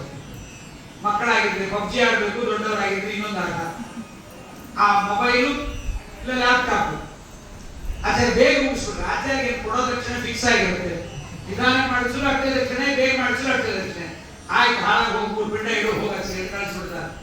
ಅದಕ್ಕೆ ಆ ಪಿತೃಗಳನ್ನ ಆರಾಧನೆ ಮಾಡುವಾಗ ಅತ್ಯಂತ ಶ್ರದ್ಧೆಯಿಂದ ನಾವು ಮಾಡಿದರೆ ಪಿತೃಗಳು ಪರಮಾರಾಧನೆ ಮಾಡ್ತಾರೆ. ಆ ಶ್ರಾದ್ದಕ್ಕೆ ಕೂತ ಬ್ರಾಹ್ಮಣರನ್ನ ಕುಚೇಲ ಕೇಳ್ತಾರೆ. ಶ್ರಾದ್ದದ ಒಂದು ಮಾತಿದೆ, ಸ್ವಲ್ಪ ಸಂಸ್ಕೃತ ಜ್ಞಾನ ಇದ್ರೆ ಚೆನ್ನಾಗಿರುತ್ತೆ. ದಾತಾರೋ ನೋಭಿವರ್ಧನ ವೇದ ಸಂತತಿ ದೇವಚ ಅಂತ. ನಮ್ಮ ಮನೆಯಲ್ಲಿ ಕೊಡಗೈದಾರಿಗಳು ಬೆಳೆಯಲಿ ಸ್ವಾಮಿ. ನಮ್ಮಲ್ಲಿ ಎಲ್ಲರೂ ಕೊಡಗೈದಾರಿಗಳಾಗಬೇಕು. ಅಂದ್ರೆ ಏನಾಗಬೇಕು? ಶ್ರೀಮಂತರಾಗಬೇಕು ಅಂತ ಅರ್ಥ. ನಮ್ಮ ಮನೆಯವರು ಯಾರೂ ಭಿಕ್ಷೆ ಬೇಡಬಾರದು. ಭಿಕ್ಷೆ ಬೇಡಿ ಬಂದವರಿಗೆ ನಾವು ಏನು ಕೊಡದೇ ಇರಬಾರದು. ನಮ್ಮ ಮನೆಯಲ್ಲಿ ಭಿಕ್ಷೆ ಬೇಡಿದವರಿಗೆ ಇನ್ನೊಂದು ಕಡೆ ಭಿಕ್ಷೆ ಬೇಡುವ ದೌರ್ಭಾಗ್ಯ ಬರಬಾರದು. ದಾತಾರೋ ನೋಭಿವರ್ಧನ ವೇದ ಸಂತತಿ ದೇವಚ. ನಮ್ಮ ಮನೆಯಲ್ಲಿ ವೇದ ಪಾಠ ಮಾಡುವ ಮಕ್ಕಳು, ವೇದಾಧ್ಯಯನ ಮಾಡುವ ಮಕ್ಕಳು ಬೆಳೆಯಲಿ.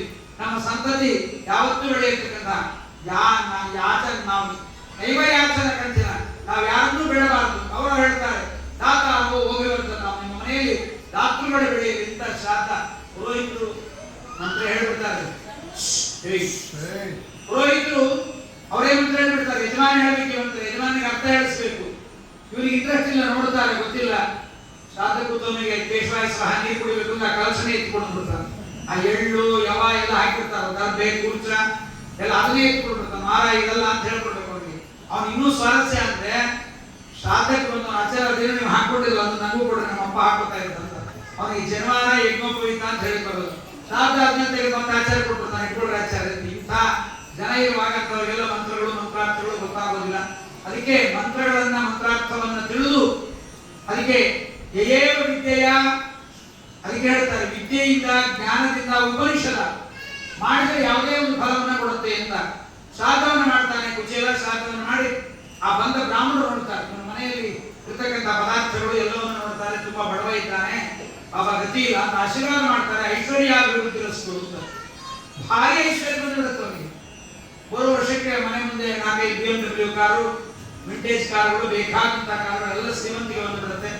ಶ್ರೀಮಂತಿಗೆ ಬಂತಲ್ಲ ಅಂತೇಳಿ ಹೋದ್ಸರಿ ಬರೀ 1 ರೂಪಾಯಿದ್ದು ಸಾಸಿವೆ ಮಾಡಿದ್ದೆ, ಈ ಸರಿ ಒಂದು ಮೂಟೆ ಸಾಸಿವೆ ತರಿಸ್ತಾನೆ. ಒಂದು ಮೂಟೆ ಸಾಸಿವೆ ತರಿಸಿ ಆ ಸಾಸಿವೆ ಅಡಿಗೆ ಮಾಡಿಸಿ ಊಟಕ್ಕಾಗ್ತದೆ. ಈ ಸರಿ ಬೇರೆ ಬ್ರಾಹ್ಮಣರು ಬಂದಿದ್ದು, ಮನೆಯಲ್ಲಿ ಬೆಳ್ಳಿ ಪಾತ್ರೆ ಬೇಕಾದಿದ್ದು ಯಾವುದು ಕೊಡ್ಲಿಲ್ಲ. ಸಾಸಿವೆ ಅನ್ನ ಮಾಡಿ ಹಾಕಿದ ಬ್ರಾಹ್ಮಣರು. ಸಾಸಿವೆ ಅಡಿಗೆಯಲ್ಲಿ ಜಾಸ್ತಿ ಒಗ್ಗರಣೆ ಹಾಕಿದ್ರೆ ಹೊಟ್ಟೆ ಉರಿಯುತ್ತೆ. ಇನ್ನಂತದ್ದು ಸಾಸಿವೆ ಹೆಚ್ಚಿದ್ರೆ ಏನಾಗಲ್ಲ, ಹೊಟ್ಟೆ ಉರಿತವರಿಗೆ ಶಾಪ ಕೊಟ್ಟರು. ಐಶ್ವರ್ಯ ಭ್ರತನಾಗು, ಕ್ಷೀಣ ಐಶ್ವರ್ಯನಾಗು ಅಂತ ಶಾಪವನ್ನು ಕೊಟ್ಟಿದ್ದಾರೆ. ಅದಕ್ಕೆ ಪಿತೃವನ್ನು ಪ್ರೀಣಾತಿ ಯೋ ಭಕ್ತ್ಯ. ಶ್ರಾದ್ದದಲ್ಲಿ ಯಾವತ್ತೂ ಕೂಡ ಶ್ರಾದ್ದ ಮಾಡುವಾಗ ಇಷ್ಟೇ ಕೊಡಬೇಕು ಅಷ್ಟೇ ಕೊಡಬೇಕು ಅಂತ ಅನ್ಬಾರ್ದು. ನಾವು ಎಷ್ಟು ಕೊಡ್ತೀವಿ ನೀವು ಪರೀಕ್ಷೆ ಮಾಡಿ. ನೀವು ಬೆಳ್ಳಿ ಪಾತ್ರೆ ದಾನ ಮಾಡಿದ್ರೆ ಬೆಳ್ಳಿಯ ಅಭಿವೃದ್ಧಿ ಆಗುತ್ತೆ, ಬಂಗಾರ ದಾನ ಮಾಡಿದ್ರೆ ಬಂಗಾರದ ಅಭಿವೃದ್ಧಿ, ವಸ್ತ್ರ ದಾನ ಮಾಡಿದ್ರೆ ವಸ್ತ್ರಾಭಿವೃದ್ಧಿ, ನೀರಿನ ದಾನ ಮಾಡಿದ್ರೆ ನೀರಿನ ಅಭಿವೃದ್ಧಿ. ಬ್ರಾಹ್ಮಣರಿಗೆ ಭೋಜನ ಮಾಡಿಸಿದ್ರೆ ಮನೆಯಲ್ಲಿ ಯಾವುದೇ ವಿಧವಾದ ಅನ್ನಕ್ಕೆ ಕೊರತೆ ಬರೋದಿಲ್ಲ. ಅದಕ್ಕೆ ಹೇಳ್ತಾರೆ ಶ್ರಾದ್ದಕ್ಕೆ ಬಂದ ಬ್ರಾಹ್ಮಣರಿಗೆ ಎಲ್ಲವನ್ನ ಮಾಡಬೇಕಂತೆ. ಒಂದು ಬ್ರಾಹ್ಮಣರು ಬಂದು ಕೂಡಲೇ ಹೋಗಿ ಕಾಲು ಒತ್ತಿ ಕರೀಬೇಕು. ಮನೆಗೆ ಹೋಗಿ ಆಚಾರ ನಾಳೆ ನಮ್ಮಪ್ಪಂದು ನೀವು ಬಂದ್ಬಿಡ್ರಿ, ಬನ್ರಿ ಅಂತಿಲ್ಲ. ನಮ್ಮಪ್ಪನ ಶ್ರಾದ್ದ, ನೀವು ಬಂದ್ರಿ ಬ್ರಾಹ್ಮಣರ ಭೋಜನಕ್ಕೆ ಮಾತಾಡಿಕೆ ಮಹಾಕುಂಭ. ಆಚಾರ ನಾಳೆ ನಮ್ಮಪ್ಪಂದು ನೀವು ಬಂದ್ಬಿಡ್ರಿ, ಏನ್ ಮಾಡ್ಬೇಕಂತ ನಿಮ್ಮ ಹೆಸರಾಗಿ ಭೇಟಿ ಇಟ್ಬಿಡ್ತೀನಿ, ಏನ್ ಮಾಡ್ತೀನಿ. ಕರಿಬೇಕು, ಚೆನ್ನಾಗಿ ಕರಿಬೇಕು. ನಮ್ಮ ಮನೆಯಲ್ಲಿ ತಂದೆ ಶ್ರಾದ್ದ ಇದೆ, ತಾವು ಅನುಗ್ರಹ ಮಾಡಬೇಕು ಅಂತ ಮಾತಾಡ್ಲಿಕ್ಕೆ ಕೊಡ್ತೇವೆ. ಬೇಕಾದ ಮಾತಾಡ್ತಾರೆ. ಮದುವೆಗೆ ಅಂತ ಕರೀಲಿಕ್ಕೆ ಬಂದಿರ್ತಾರೆ, ಕರೆಯೋದಿಲ್ಲ, ಹಾಗೆ ಹೋಗ್ಬಿಡ್ತಾರೆ. ನಾವು ಕೇಳಬೇಕು ಯಾಕೆ ಬಂದಿದ್ರಪ್ಪ ಅಂತ. ಅವ್ರು ಹೇಳ್ಬೇಕು, ನಮ್ಗೆ ಗೊತ್ತಿರ್ತವ್ರು ಮದುವೆ ಕರೆಯಕ್ಕೆ ಬಂದಾರೆ. ಈಗ ಯಾಕೆ ಕರೆಯಕ್ಕೆ ಬಂದಿರ್ತಾರೆ ಗೊತ್ತಿರೋದಿಲ್ಲ, ಹಾಗೆ ಹೋಗ್ಬಿಡ್ತಾರೆ. ಅದಕ್ಕೆ ಕರೆಯುವ ಪದ್ಧತಿ ಹಿಂದಿನ ದಿವಸ ಮನೆಗೆ ಹೋಗಿ ಯಾವತ್ತೂ ಹೇಳಬಾರದು ಶ್ರಾದ್ದಕ್ಕೆ. ಆಚಾರ್ಯ ಇಂಥ ದಿವಸ ಇರುತ್ತೆ ಮತ್ತೆ ಕರಿತೀನಿ ಅಂತ ಹೋಗಿ ಶ್ರಾದ್ದಕ್ಕೆ ಕರೆಯುವಾಗ ಬ್ರಾಹ್ಮಣರ ಪಾದವನ್ನ ಬಲಗೈಯಲ್ಲಿ ಬಲಗಾಲನ್ನು ಮುಟ್ಟಿ, ಎಡಗೈಯಲ್ಲಿ ಎಡಗಾಲನ್ನು ಮುಟ್ಟಿ, ಕಾಲ ಹಾಲನ್ನ ಮಂಡಿಯ ತನಕ ಒತ್ತಬೇಕಂತೆ. ಒತ್ತಿ ನೋಡ್ರಿ ಅಥವಾ ಒತ್ತಿಸಿಕೊಂಡು ನೋಡ್ರಿ ಯಾರು ಬ್ರಾಹ್ಮಣ ಕರೀಲಿಕ್ಕೆ ಬಂದ್ರೆ, ಆಗ ಮಾಡುವ ಆಶೀರ್ವಾದವೇ ಬೇರೆ ಇರುತ್ತೆ. ಮಂಡಿಯ ತನಕ ಒತ್ತಿದ್ರು ಅಂದ್ರೆ ಖಂಡಿತವಾಗಿ ಪಿತೃಗಳು ಸಂತೃಪ್ತರಾಗ್ತಾರೆ. ಬಂದ ಬ್ರಾಹ್ಮಣರಿಗೆ ಮೊದಲು ಒಳ್ಳೆಯ ಮಾತಿನಿಂದ ಬರ್ರಿ ಅಂತ ಕರೀಬೇಕು. ಕರಿ ಆಚಾರ ಬಂದಾರ ಕೂಡ ಅಂತ ಹೇಳು ಅಂತ ಬರಬಾರ್ದು. ಆಚಾರನ ತಾನೇ ಹೋಗಿ ಕರೆದು ಆಸನ ಕೊಟ್ಟು ಕೂಡಿಸಬೇಕು. ಇದರಿಂದ ಪಕ್ಷಿ ಪಾದಾಭಿವಂದನ, ನಮ್ಮವರೇನಾದ್ರು ಪಕ್ಷಿಗಳ ಜನ್ಮವನ್ನು ಪಡೆದಿದ್ದರೆ ಬಂದ ಬ್ರಾಹ್ಮಣರಿಗೆ ನಮಸ್ಕಾರ ಮಾಡಿದರೆ ಅದರಿಂದ ಏನಾಗುತ್ತೆ, ಅವರಿಗೆ ಊಟ ಹೋಗುತ್ತೆ. ಶ್ರೀಮಂತೋ ದಕ್ಷಿಣಾದಾನೆ, ನಮ್ಮವರು ಶ್ರೀಮಂತರಾಗಿದ್ದರೆ ಒಳ್ಳೆಯ ಲೋಕದಲ್ಲಿ ಹುಟ್ಟಿದ್ರೆ ನಾವು ದಕ್ಷಿಣೆಯನ್ನು ಚೆನ್ನಾಗಿ ಕೊಟ್ಟರೆ ಅವ್ರಿಗೆ ಊಟ ಆಗುತ್ತೆ. ಮತ್ತೆ ರಾಕ್ಷಸ ಭೂರಿ ಭೋಜನಾತ್, ನಮ್ಮವರು ಏನಾದ್ರು ರಾಕ್ಷಸ ಜನ್ಮದಲ್ಲಿ ಬಂದಿದ್ರೆ ಊಟವನ್ನು ಹಾಕಿದ್ರೆ ರಾಕ್ಷಸ ಜನ್ಮದಲ್ಲಿದ್ರೆ ಊಟ. ಹೀಗೆ 7 ವಿಧವಾಗಿ ಶ್ರಾದ್ದಂ ಸಪ್ತವಿಧಂ ಪ್ರೋಕ್ತಂ ಅಂತ 7 ವಿಧವಾದ ಶ್ರಾದ್ದ.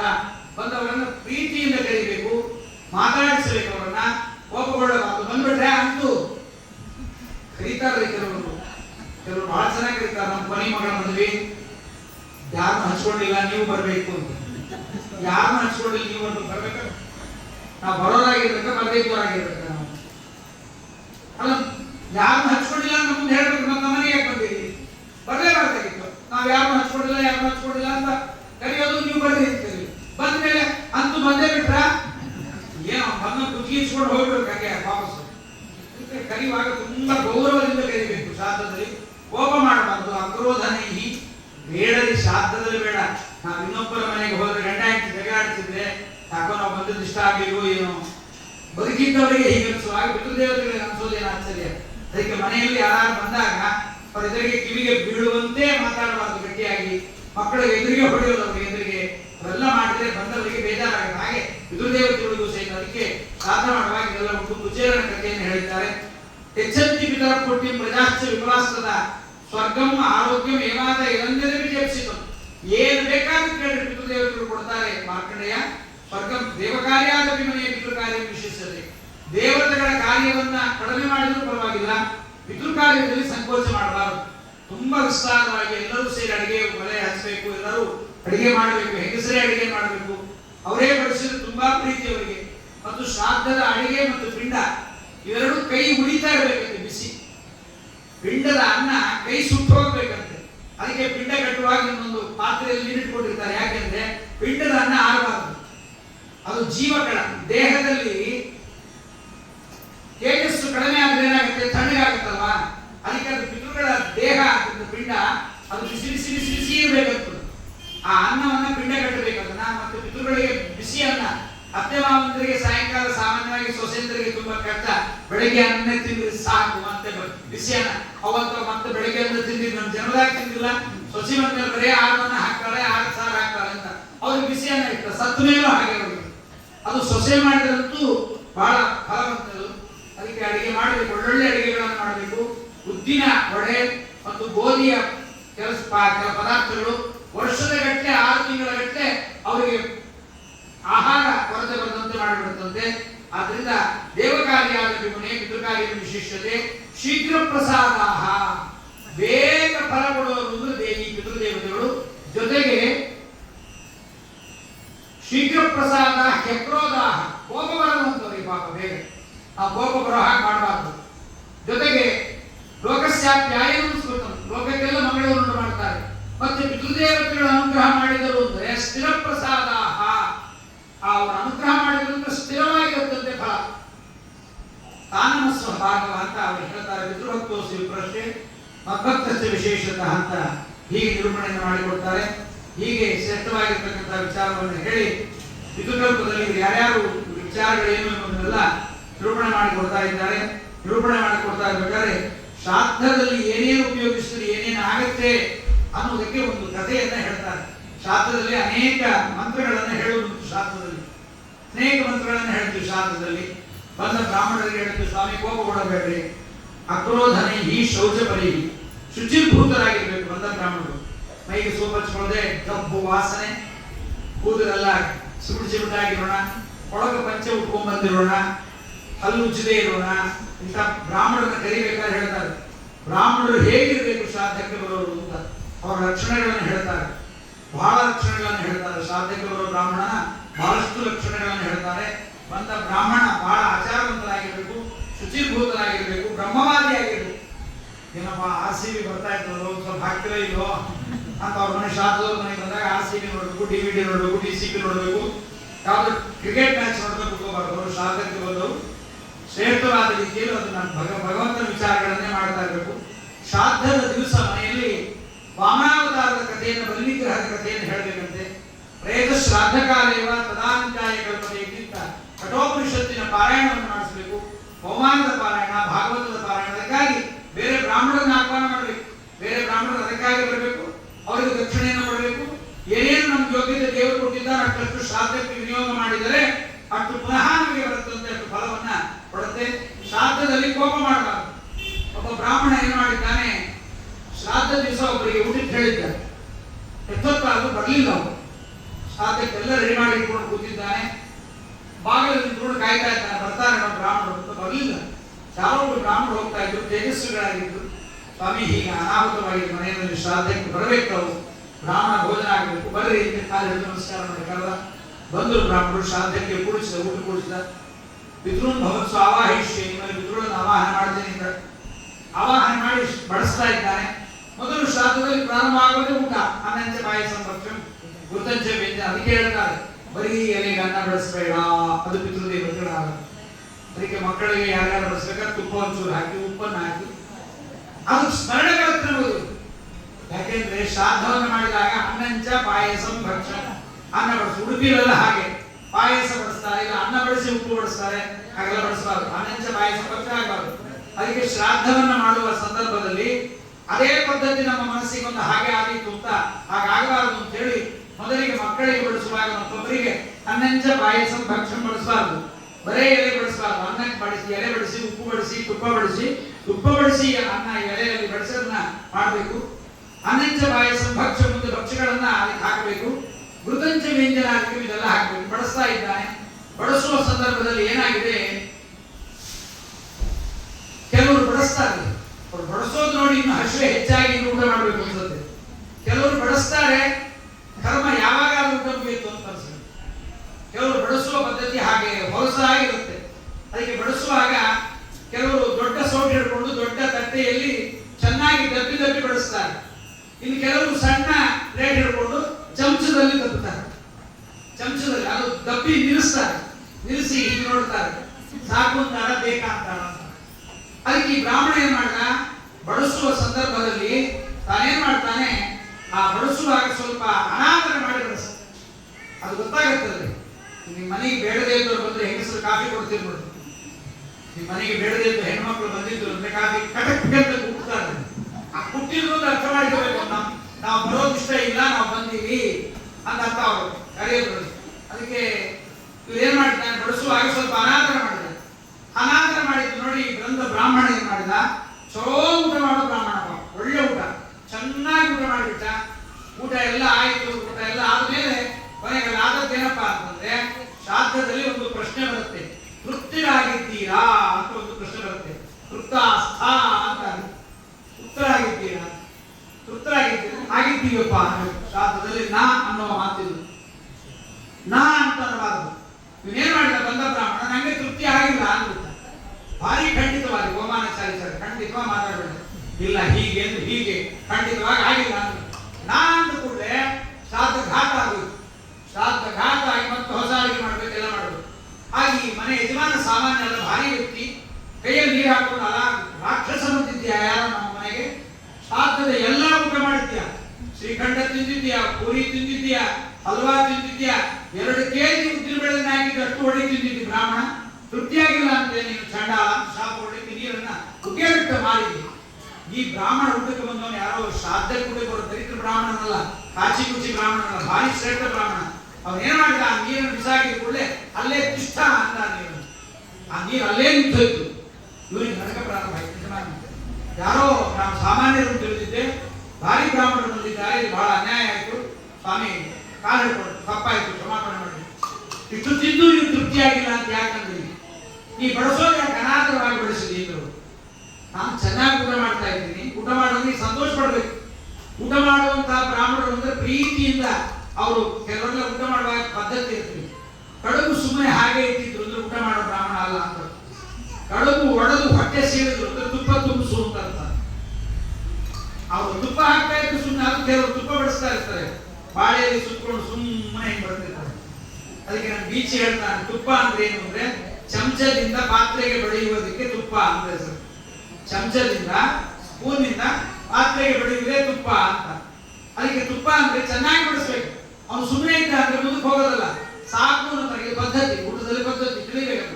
ಅದು ಗೊತ್ತಿಲ್ಲದೆ ಇದ್ದವ್ರಿಗೆ ಚಮಚದಾಗೆ 2 ಸ್ಪೂನ್ ಹಿಂಗೆ ಇಟ್ಕೊಂಡಿದ್ದು ಅರ್ಧ ಬಿಟ್ಟು ಅರ್ಧ ಚೆಲ್ಲಿ ಹೋಗ್ಬಿಟ್ಟ ಗತಿಯನ್ನು. ಅದಕ್ಕಾಗಿ ಆ ಬ್ರಾಹ್ಮಣನ ಹೇಳ್ತಾನೆ, ಹಾಗೆ ತಿಂದು ಕೂಡ ತೃಪ್ತಿ ಆಗಿಲ್ಲ ಅಂತ ಯಾಕೆ ಬಡಿಸಿದ್ದು ತಪ್ಪಾಯ್ತು.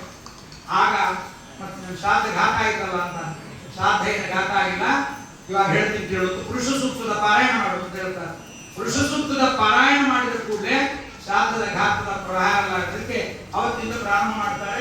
ಪ್ರಾರಂಭದಲ್ಲೇ ಮೊದಲಿಗೆ ಪುರುಷ ಸೂಕ್ತದ ಪ್ರಾಯಶ್ಚಿತ್ತವನ್ನ ಮಾಡಿಸಿ ಶ್ರಾದ್ದದ ಪ್ರಾರಂಭ. ಆ ಬಂದ ಬ್ರಾಹ್ಮಣ ಯಾರಪ್ಪ ಅಂದ್ರೆ ಆಪಸ್ತಂಭರು ಅಂತ. ಆಪ ಅಂದ್ರೆ ನೀರು, ಅದನ್ನು ಸ್ತಂಭ ಅಂತ ನಿಲ್ಲಿಸಿದವರು. ಅದಕ್ಕೆ ಶ್ರಾದ್ದದಲ್ಲಿ ನಾವು ಯಾವತ್ತೂ ಬಡಿಸುವಾಗ ಅನಾದರ ಮಾಡಬಾರ್ದು, ತಿಂದೆ ಹೋಗಿ ಅಂತ ಜಾಸ್ತಿ ಬಡಿಸೋಣ. ಇದನ್ನ ಕೇಳ್ಬಿಟ್ಟು ಈ ಕಥೆ ಕೇಳ್ಬಿಡೋದು ಜಾಸ್ತಿ ತಪ್ಪೋದು. ಅವ್ರು ಚೆಲ್ಲಿ ಹೋಗ್ಬೇಕು ಅಂತ ಚೆಲ್ಲಿಸಲೂಬಾರದು. ಅದಕ್ಕೆ ಶ್ರಾದ್ದದಲ್ಲಿ ಚೆಲ್ಲಬೇಕಾದ ಪದಾರ್ಥ ಯಾವುದು ಅಂತಂದ್ರೆ ತುಪ್ಪ ಚೆಲ್ಲಬಾರದು, ಪಾಯಸ ಚೆಲ್ಲಬಾರದು, ಚೆಲ್ಲುವಷ್ಟು ಬಡಿಸಲೂಬಾರದು. ಅದಕ್ಕೆ ಹೇಳ್ತಾರೆ ಅದಕ್ಕೆ ವಿಶೇಷಂ ಘೃತ ಪಾಯಸಂ ಅಂತ. ಊಟಕ್ಕೆ ಹೋದವರು ತುಪ್ಪ ಮತ್ತು ಪಾಯಸವನ್ನು ಚೆಲ್ಲಬಾರದು, ಚೆಲ್ಲುವಷ್ಟು ಬಡಿಸಲೂಬಾರದು, ಕೇಳಿ ಬಡಿಸ್ಬೇಕು. ಒಮ್ಮೆ ನಾವು ವಿಶೇಷವಾಗಿ ಬಡಿಸಬೇಕು, ಮತ್ತೆ ಬಡಿಸಬಾರದು. ಈಗ ವಿಶೇಷಂ ಘೃತ ಪಾಯಸ ತಿನ್ನಬೇಕು ಊಟ ಮಾಡುವಾಗ. ಈಗ ಆಪಸ್ತಂಭರ ಕಥೆ ಅಂತ ನಾವು ಕೇಳಿದ್ದೇವೆ. ಇದು ಶ್ರಾದ್ದದ ಪರಮಾದ್ಭುತವಾದ ಒಂದು ಮಹಿಮೆ. ಇದಾದ ಮೇಲೆ ಶ್ರಾದ್ದದ ಇನ್ನೊಂದು ಮಂತ್ರ ಬರುತ್ತೆ. ಸಪ್ತವ್ಯಾಧ ದಶಾರಣೇಶು ಮೃಗ ಕಾಲಂಜರೇಗಿರು ಚಕ್ರವಾಕ ಶರದ್ವೀಪೆ ಹಂಸ ಸರಸಿಮಾನಸೆ ಜಾತಾ ಕುರುಕ್ಷೇತ್ರ ಎಂದು ಒಂದು ಶ್ಲೋಕ ಬರುತ್ತೆ. ಬಹಳ ಸುಂದರವಾದ ಶ್ಲೋಕ. ವಾಗ್ದುಷ್ಟ, ಕ್ರೋಧನ, ಹಿಂಸರ, ಪಿಶುನ, ಕವಿ, ಹಸುರುಮ, ಪಿತೃವರ್ತಿ ಅಂತ 7 ಜನ ಅಣ್ಣ ತಮ್ಮಂದರು. ಇವರು 7 ಜನ ಅಣ್ಣ ತಮ್ಮಂದರು ತಾವೇನು ಮಾಡಿದ್ದಾರೆ, ನಮ್ಮ ಗಾರ್ಗ್ಯರ ಬಳಿಯಲ್ಲಿ ಪಾಠಕ್ಕೆ ಹೋಗಿದ್ದಾರೆ. ಗಾರ್ಗ್ಯರ ಕೌಶಿಕಸ್ಯ ಸುತಾಸ್ತಾತ, ನಮ್ಮ ವಿಶ್ವಾಮಿತ್ರರ ಮಕ್ಕಳಂತೆ ಗಾರ್ಗ್ಯರ ಬಳಿಗೆ ಪಾಠಕ್ಕೆ ಹೋಗಿದ್ದಾರೆ. ಪಾಠಕ್ಕೆ ಹೋದ ಸಂದರ್ಭದಲ್ಲಿ ಆಕಳನ್ನ ಕಾಯುವುದೇ ಆಗಿನ ಕಾಲದಲ್ಲಿ ಪದ್ಧತಿ. ಈಗಂತೆ ಡೊನೇಷನ್ ಕೊಡು, ಫೀಸ್ ಕೊಡು, ಡ್ರೆಸ್ ಹಾಕೊಂಬ, ಶೂ ಹಾಕೊಂಡು ಬಾ, ಬಳೆ ಹಾಕೊಂಬರ್ಬೇಡ, ಬುರ್ಕ ಹಾಕೊಂಬ, ಕೇಸರಿ ಶಾಲೆ ಹಾಕೊಂಬರ್ಬೇಡ, ಇದೆಲ್ಲ ಯಾವುದೂ ಇಲ್ಲ. ಆಗ ಇವರೆಲ್ಲ ಕಲಿಯುವುದು ಅಂದ್ರೇನು, ಆಕಳನ್ನ ಕಾಯುವುದು. ಆಕಳನ್ನ ಕಾದು ಗುರುಗಳಿಗೆ ಸಂತೃಪ್ತಿಯಾದ ದಿವಸ ಶಿಷ್ಯ ನಮಸ್ಕಾರ ಮಾಡಿದ್ರೆ ತಲೆ ಮೇಲೆ ಕೈ ಇಟ್ಟು ಸರ್ವವೂ ಪ್ರತಿಭಾತವಾಗಲಿ ಎಂದು ಎಲ್ಲಾ ವಿದ್ಯೆಗಳು ಬರ್ತಿತ್ತು. ಅದಕ್ಕಾಗಿ ಸೇವೆ ಮಾಡ್ತಿದ್ರು. ಈಗಿನ ಕಾಲದಲ್ಲಿ ಕೆಲವು ಗುರುಗಳ ಮನೆ ಸೇವೆ ಮಾಡಿಸ್ಕೋತಾರೆ, ಅನುಗ್ರಹ ಏನು ಮಾಡೋದಿಲ್ಲ. ಬರೀ ಬಟ್ಟೆ ಒಗೆದಾಕು, ಹೆಂಡತಿ ಸೀರೆ ಒಗೆದಾಕು, ಎಲ್ಲ ಒಗೆದಾಕು, ಅನುಗ್ರಹ ಏನು ಮಾಡೋದಿಲ್ಲ, ಬರೀ ಅಷ್ಟೇ ಮಾತ್ರ ಮಾಡ್ತಿರ್ತಾರೆ. ಹಾಗಾಗಿ ಅವ್ರು 7 ಜನ ತಾವು ಹಸುವನ್ನ ಕಾಯ್ಲಿಕ್ಕೆ ಹೋಗಿರ್ತಾರೆ. ಅದರಲ್ಲಿ ಏನೂ ತಿನ್ಲಿಕ್ಕೆ ಸಿಗಲ್ಲ. ಕೊನೆಗೆ ಏನ್ ಮಾಡ್ಬೇಕು, ಏನೂ ತಿನ್ಲಿಕ್ಕೆ ಸಿಗಲಿಲ್ಲ ಅಂತ ಇದ್ದ ಆಕಳನ್ನೇ ಕಳೆದು ಬಿಡ್ತಾರೆ. ಕಳೆದು ಬಿಟ್ಟು ತಿನ್ನೋಣ ಅಂದಾಗ ಪಿತೃವರ್ತಿ ಅಂತ ಇರ್ತಾನೊಬ್ಬ. 7 ಜನರ ಪೈಕಿ ಒಬ್ಬ ಪಿತೃವರ್ತಿ ಅಂತ. ಅವನೇನಂತಾನೆ, ಹೀಗೆ ಮಾಡೋದು ಬೇಡ, ಬರೇ ನಮ್ಮ ಹಸುವಿಗೋಸ್ಕರವಾಗಿ ಹಸುವನ್ನ ಕದ್ದು ಕೊಂಡು ತಿಂದರೆ ಹಸುವಿಗೂ ಉತ್ತಮ ಲೋಕ ಇಲ್ಲ, ನಮಗೂ ಉತ್ತಮ ಲೋಕ ಇಲ್ಲ. ಪಿತೃಗಳಿಗೆ ಶ್ರಾದ್ದ ಮಾಡಿ ತಿಂದರೆ ಹಸುವಿಗೆ ಉತ್ತಮ ಜನ್ಮ ಸಿಗುತ್ತೆ ಅಂತ ಅವರೆಲ್ಲ ಏನ್ ಮಾಡ್ತಾರೆ, ಕೊನೆಗೆ ಹಸುವನ್ನ ಪ್ರೋಕ್ಷಣ ಮಾಡೋದು. ಶ್ರಾದ್ದಕ್ಕಾಗಿ ಪ್ರೋಕ್ಷಣ ಮಾಡ್ತಾರೆ. ಅದು ಪ್ರೋಕ್ಷಿತ ದ್ರವ್ಯ ಅಂತಾಗುತ್ತೆ. ಆ ಪ್ರೋಕ್ಷಣೆ ಮಾಡಿ ಹಸುವನ್ನು ಕೊಲ್ತಾರೆ. ಕೊಂದು ಅದನ್ನ ಒಪೆಯನ್ನೆಲ್ಲ ಹೋಮವನ್ನು ಮಾಡಿ ಶ್ರಾದ್ದಕ್ಕೆ 7 ಜನ ಇದ್ರಲ್ಲ, 3 ಜನರನ್ನ ಕುಡಿಸ್ತಾರೆ. ಕುಡಿಸಿ ಶ್ರಾದ್ದವನ್ನು ಮಾಡಿ ಮಾಂಸ ತಿಂದು ಎಲ್ಲರೂ ಮನೆಗೆ ಬಂದ್ಬಿಡ್ತಾರೆ. ಸ್ವಾಮಿ ಹುಲಿ ನಿಮ್ಮ ಹಸುವನ್ನ ತಗೊಂಡು ಹೋಗ್ಬಿಡ್ತು, ಗರು ಮಾತ್ರ ಉಳಿದಿದೆ ಅಂತ ಮನೆಗೆ ತಂದು ಕೊಟ್ಟು ಬಿಡ್ತಾರೆ. ಕೊಟ್ಟ ಮೇಲೆ ಮಾಡಿದ ಪಾಪಕ್ಕೆ ಅವರಿಗೆ ಮುಂದಿನ ಜನ್ಮ ಬರುತ್ತೆ. ಕೆಲವೇ ವರ್ಷಗಳಲ್ಲಿ ಬೇಡರಾಗಿ ಹೋಗ್ತಾರೆ. ಬೇಡರ ಜಾತಿ, ಬ್ರಾಹ್ಮಣರ ಜಾತಿಯಲ್ಲಿದ್ದವರು ಬೇಡರ ಜಾತಿ ಬರ್ತಾರೆ. ಈಗೆಲ್ಲ ಯಾವ ಜಾತಿನೂ ಕಡಿಮೆ ಇಲ್ಲ, ಎಲ್ಲ ಸಮಾನ ಅಂತವರಿಗೆ ಗೊತ್ತಿಲ್ಲ. ಬ್ರಾಹ್ಮಣ ಜಾತಿಯ ಪ್ರಾಮುಖ್ಯತೆ ಯಾರಿಗೂ ಗೊತ್ತಿಲ್ಲ. ಅದಕ್ಕೆ ಹೇಳ್ತಾರೆ, ತತ್ರಾಪಿ ಜನ್ಮ ಶತಕೋಟಿಷು ಮಾನವ. ಎಷ್ಟೋ ಬಾರಿ ಕತ್ತೆ, ನಾಯಿ, ಕುರಿ, ಹಂದಿ ಏನೇನೋ ಜನ್ಮಗಳಲ್ಲಿ ಬಳ್ಳಿಕೊಂಡು ಬಂದಾಗ ಒಮ್ಮೆ ಸಿಗತ್ತೆ. ಸೇತುವೆ ಅಂತ ಇಡೀ ಸಮುದ್ರದಲ್ಲಿ ಹೋರಾಡ್ತಾ ಇದ್ದವನಿಗೆ ಯಾವಾಗಲೂ ಒಮ್ಮೆ ಸೇತುವೆ ಸಿಕ್ಕತ್ತೆ, ಬ್ರಾಹ್ಮಣ ಜನ್ಮ ಸಿಗುತ್ತೆ, ಮಾನವ ಜನ್ಮ. ಆ ಮಾನವ ಜನ್ಮದಲ್ಲಿ ಬ್ರಾಹ್ಮಣ ಜನ್ಮ, ಬ್ರಾಹ್ಮಣ ಜನ್ಮದಲ್ಲಿ ಮಾಧ್ವ ಜನ್ಮ, ಮಾಧ್ವ ಜನ್ಮದಲ್ಲಿ ಪರಮಾತ್ಮನ ಪರವಾಗಿ ಸರ್ವೋತ್ತಮ ಅನ್ನುವ ಜನ್ಮ. ಈ ಜನ್ಮ ಬಂದಾಗಿದ್ದು ಸೇತುವೆ, ಈ ಸಂಸಾರವನ್ನು ದಾಟಲಿಕ್ಕೆ ಒಳ್ಳೆಯ ಸೇತುವೆ ಇದು ಬ್ರಾಹ್ಮಣ ಜನ್ಮ. ಅಂತ ಬ್ರಾಹ್ಮಣ ಜನ್ಮವೇ ಬರಬೇಕು ಅಂತಿಲ್ಲ, ತಪ್ಪೋಯ್ತು ಅವರಿಗೆ. ಒಳ್ಳೆಯ ಋಷಿಗಳಾಗಿದ್ದವರು ಬೇಡರಾಗಿಬಿಟ್ಟರು. ದಶಾನವ ದೇಶದಲ್ಲಿ ಸಪ್ತವ್ಯಾಧ ದಶಾನೇಶು, ಆ ವ್ಯಾಧರ ಜನ್ಮದಿಂದ ಮುಂದಿನ ಜನ್ಮ ಜಿಂಕೆಗಳಾಗಿ ಹುಟ್ಟಿದ್ದಾರೆ. ಮೃಗಾಹ ಕಾಲಂಜರೆಗಿರು, ಕಾಲಂಜರೆಗಿರಿಯಲ್ಲಿ ಜಿಂಕೆಗಳಾಗಿ ಹುಟ್ಟಿದ್ದಾರೆ. ಅದಾದ್ಮೇಲೆ ಚಕ್ರವಾಕ ಶರದ್ವೀಪೆ, ಚಕ್ರವಾಕ ಪಕ್ಷಿಗಳಾಗಿ ಶರದ್ವೀಪದಲ್ಲಿ ಬಂದಿದ್ದಾರೆ. ಅದಾದ್ಮೇಲೆ ಹಂಸಾಹ ಸರಸಿ ಮಾನಸ, ಮಾನಸ ಸರೋವರದಲ್ಲಿ ಹಂಸ ಪಕ್ಷಿಗಳಾಗಿ ಬಂದಿದ್ದಾರೆ. ಆ ಬಂದ ಸಂದರ್ಭದಲ್ಲಿ ಏನಾಗಿದೆ, 7 ಹಕ್ಕಿಗಳು, ಇವತ್ತು ನೀವೆಲ್ಲ ನೋಡ್ತಿರ್ತೀವಿ ಮಾನಸ ಸರೋವರ ಏನು ಬ್ಯೂಟಿಫುಲ್ ಆಗಿರುತ್ತೆ, ಏನು ಸುಂದರ ಅದರ ಪದ್ಧತಿ. ಕೈಲಾಸ ಪರ್ವತದಿಂದ ಇಳಿದು ಬರುತ್ತೆ ಮಾನಸ ಸರೋವರದ ನೀರು. ದೊಡ್ಡ 200 ಕಿಲೋಮೀಟರ್ ಡಯಾಮೀಟರ್ ಮಾನಸ ಸರೋವರ. ಪರಿಕ್ರಮ ಬರಬೇಕು, 200 ಕಿಲೋಮೀಟರ್ ಪರಿಕ್ರಮ ಬರುತ್ತೆ ಮಾನಸ ಸರೋವರ. ಇವತ್ತಿಗೂ ಬೆಳಗ್ಗೆ 2 ಗಂಟೆಗೆ 3 ಗಂಟೆಗೆ ನೋಡಿದ್ರೆ ನಕ್ಷತ್ರ ರೂಪದಲ್ಲಿ ದೇವತೆಗಳು ಬಂದು ನಮಸ್ಕಾರ ಮಾಡಿ ಸ್ನಾನ ಮಾಡಿ ಹೋಗೋದನ್ನ ಅಲ್ಲಿ ಮಾನಸ ಸರೋವರದಲ್ಲಿ ನಾವು ನೋಡಬಹುದು. ಇವತ್ತಿಗೂ ಇವತ್ತೇ ನೀವು ಬೆಳಗಾಗಿದ್ದು 3 ಗಂಟೆಗೆ ನೋಡೋದ್ರಿಂದ ನಕ್ಷತ್ರಗಳು ಪಟ ಪಟ ಪಟ ಪಟ ಬೀಳ್ತಾವೆ, ಪಟ್ಟದ ಮೇಲೆ ಹೋಗ್ತಾರೆ. ದೇವತೆಗಳು ಆ ರೂಪದಲ್ಲಿ ಬಂದು ಆ ಮಾನಸ ಸರೋವರದಲ್ಲಿ ಸ್ನಾನ ಮಾಡ್ತಾರೆ. ಇವು ಎಲ್ಲಾ ಪಕ್ಷಿಗಳು ಹಂಸ ಪಕ್ಷಿಗಳಾಗಿ 7 ಜನರು ಕೂಡ ಆ ಮಾನಸ ಸರೋವರದಲ್ಲಿ ತಪಸ್ಸು ಮಾಡ್ತಾ ಇರ್ತಾರೆ. ತಪಸ್ಸು ಮಾಡ್ತಾ ಇರ್ತಾರೆ. ವಿಭ್ರಾಜಕ ಅನ್ನೋ ರಾಜ ಬರ್ತಾನೆ. ಆ ರಾಜ ಬಂದವನು ಏನ್ ಮಾಡ್ತಾನೆ, ಅವನ ವಿಹಾರ ಮಾನಸ ಸರೋವರ ಒಬ್ಬೊಬ್ಬರೊಂದೊಂದೇ ಮಾನಸ ಸರೋವರದಲ್ಲಿ ವಿಹಾರ ಮಾಡ್ತಾನೆ. ಅಪ್ಸರಾಸ್ತ್ರೀಯರು ನರ್ತನ ಮದ್ಯಪಾನ ಇದೆಲ್ಲ ಮಾಡೋದನ್ನ ನೋಡಿದ 3 ಜನರಿಗೆ ಮನಸ್ಸು ವಿಚಾರವಾಗಿದೆ. ಅದಕ್ಕೆ ಅವು ಕಂಡದ್ದನ್ನೆಲ್ಲ ನೋಡಬೇಡ್ರಿ, ಯಾಕೆ ಹೇಳ್ತಾರೆ ಮಕ್ಕಳಿಗೆ ಅಂದ್ರೆ, ಮನಸ್ಸು ವಿಕಲವಾಗಿ ಬಿಟ್ರೆ ಮುಂದೆ ಜೀವನ ಬಹಳ ದುರ್ಭರ ಆಗಿಬಿಡುತ್ತೆ. ಮರಣ ಕಾಲದಲ್ಲಿ ಅದೇ ಸ್ಮರಣೆ ಬರುತ್ತೆ. ಅದಕ್ಕೆ ಅದನ್ನ ಕೆಟ್ಟದ್ದನ್ನ ನೋಡಬಾರದು, ಕೆಟ್ಟದ್ದನ್ನ ಕೇಳಬಾರದು, ಕೆಟ್ಟದ್ದನ್ನ ಆಡಬಾರದು ಅಂತ 3 ಹಂಸ ಪಕ್ಷಿಗಳಿಗೆ ಮನಸ್ಸು ಛೇದವಾಗಿಬಿಡುತ್ತೆ. ಒಂದು ಹಂಸ ಪಕ್ಷಿ ಹೇಳುತ್ತೆ, ನನಗೇನಾದ್ರೂ ಮುಂದಿನ ಜನ್ಮ ಬಂದ್ರೆ ನಾನು ಈ ರಾಜನಿಗೆ ಮಗನಾಗಿ ಹುಟ್ಟಬೇಕು ಅಂತ ಆ ಹಕ್ಕಿ ಅಂದ್ಕೊಳುತ್ತೆ. ಇನ್ನಿಬ್ರು ಹಕ್ಕಿಗಳು, ನಾವು ರಾಜನಾಗೋದು ಬೇಡ, ಮಂತ್ರಿಗಳಾದ್ರೂ ಸಾಕು ಅಂತ ಅವರಿಗೆ ಬಂದುಕೊಳ್ತಾರೆ. ಅವರಿಬ್ರು ಹಕ್ಕಿಗಳಾದವರು 3 ಜನರ ಮಾತನ್ನ 4 ಜನರಿಗೆ ಗೊತ್ತಾಗುತ್ತೆ. ಮೂರ್ಖರ ಯೋಗ ಭ್ರಷ್ಟರಾಗಿಬಿಟ್ಟಲ್ಲ, ಒಳ್ಳೆ ಜನ್ಮದಲ್ಲಿ ಬಂದಿದ್ವಿ, ಮುಂದಿನ ಜನ್ಮ ಒಳ್ಳೆ ಬ್ರಾಹ್ಮಣ ಜನ್ಮ ಮತ್ತೆ ನಮಗೆ 4-5 ಜನ್ಮದಲ್ಲಿ ಬಂದುಬಿಡುತ್ತಿತ್ತು. ಅಷ್ಟರಲ್ಲಾಗಿ ಯೋಗ ಭ್ರಷ್ಟರಾಗಿದ್ದೀರಿ, ನೀವು ಯೋಗ ಭ್ರಷ್ಟರಾಗ್ರಿ, ಹಿಂದಿನ ಜ್ಞಾನ ನಿಮ್ಗೆ ಇರೋದು ಬೇಡ. ಇವಾಗ ಏನು ಬೇಡವರಾಗಿ, ಮುಂದೆ ಜಿಂಕೆಯಾಗಿ, ಮುಂದೆ ಚಕ್ರವಾಕ ಪಕ್ಷಿಯಾಗಿ ಹೀಗೆಲ್ಲ ಬಂದಾಗ ಹಿಂದಿನ ಜನ್ಮದ ಸ್ಮರಣೆ ಇರ್ತಿತ್ತು. ಈ ಜನ್ಮದಲ್ಲಿ ನೀವು ಹಿಂದಿನ ಜನ್ಮದ ಸ್ಮರಣೆ ಬರೋದು ಬೇಡ ಅಂತ ಶಾಪ ಕೊಟ್ಟು ಬಿಡ್ತಾರೆ. ಆಗ 3 ಜನ ಖಾಲಿ ಬಿಡ್ತಾರೆ. ಬಹಳ ತಪ್ಪಾಯ್ತು, ನಮ್ಗೆ ಗೊತ್ತಾಗಿಲ್ಲ, ಏನ್ ಕೇಳಬೇಕು ಅಂತ ಗೊತ್ತಾಗಿಲ್ಲ, ಏನೋ ಬಹಳ ಚೆನ್ನಾಗಿರುತ್ತೆ ರಾಜರಾಗಿ ಹುಟ್ಟಿದ್ರೆ ಅಂತ ತಿಳಿದಿದ್ವಿ ನಾವು, ಹೀಗಾಯ್ತಲ್ಲ ಅಂತ. ಆಗ 4 ಜನ ಕರುಣೆಯಿಂದ ಹೇಳ್ತಾರೆ, ಅಣ್ಣ ತಮ್ಮರಲ್ವ, ನಾವೊಂದು ಮಂತ್ರ ನಿಮಗೆ ಬರೆದು ಕಳಿಸ್ತೀವಿ, ಮಂತ್ರ ನಿನಗೆ ಕೇಳಿದಾಗ ಪೂರ್ವ ಜನ್ಮದ ಸ್ಮರಣೆ ಬರುತ್ತೆ, ಪೂರ್ವ ಜನ್ಮದ ಸ್ಮರಣೆ ಬಂದು ನೀವು ಉದ್ಧಾರ ಆಗುತ್ತೆ ಅಂತ ಹೇಳ್ತಾರೆ. ಈ 4 ಜನರು ಕುರುಕ್ಷೇತ್ರದಲ್ಲಿ ಬ್ರಾಹ್ಮಣರ ಮನೆಯಲ್ಲಿ ಹುಟ್ಟುತ್ತಾರೆ. ವಿಭ್ರಾಜಕ ರಾಜನಿಗೆ ಮಗನಾಗಿ ಬ್ರಹ್ಮದತ್ತನಾಗಿ ಹುಡುತಾನೆ, ಇವರು ರಾಜನಾಗಿ ಹುಡುತಾನೆ, ಇವರು ಮಂತ್ರಿಗಳಾಗಿರ್ತಾರೆ. ಸಂಸಾರ ಚೆನ್ನಾಗಿ ನಡೀತಾ ಇರುತ್ತೆ. ಚೆನ್ನಾಗಿ ನಡೀತಾ ಇರುವಾಗ ಒಂದು ದಿವಸ ರಾಜ ತನ್ನ ಏಕಾಂತ ಗೃಹಕ್ಕೆ ಬರ್ತಾನೆ.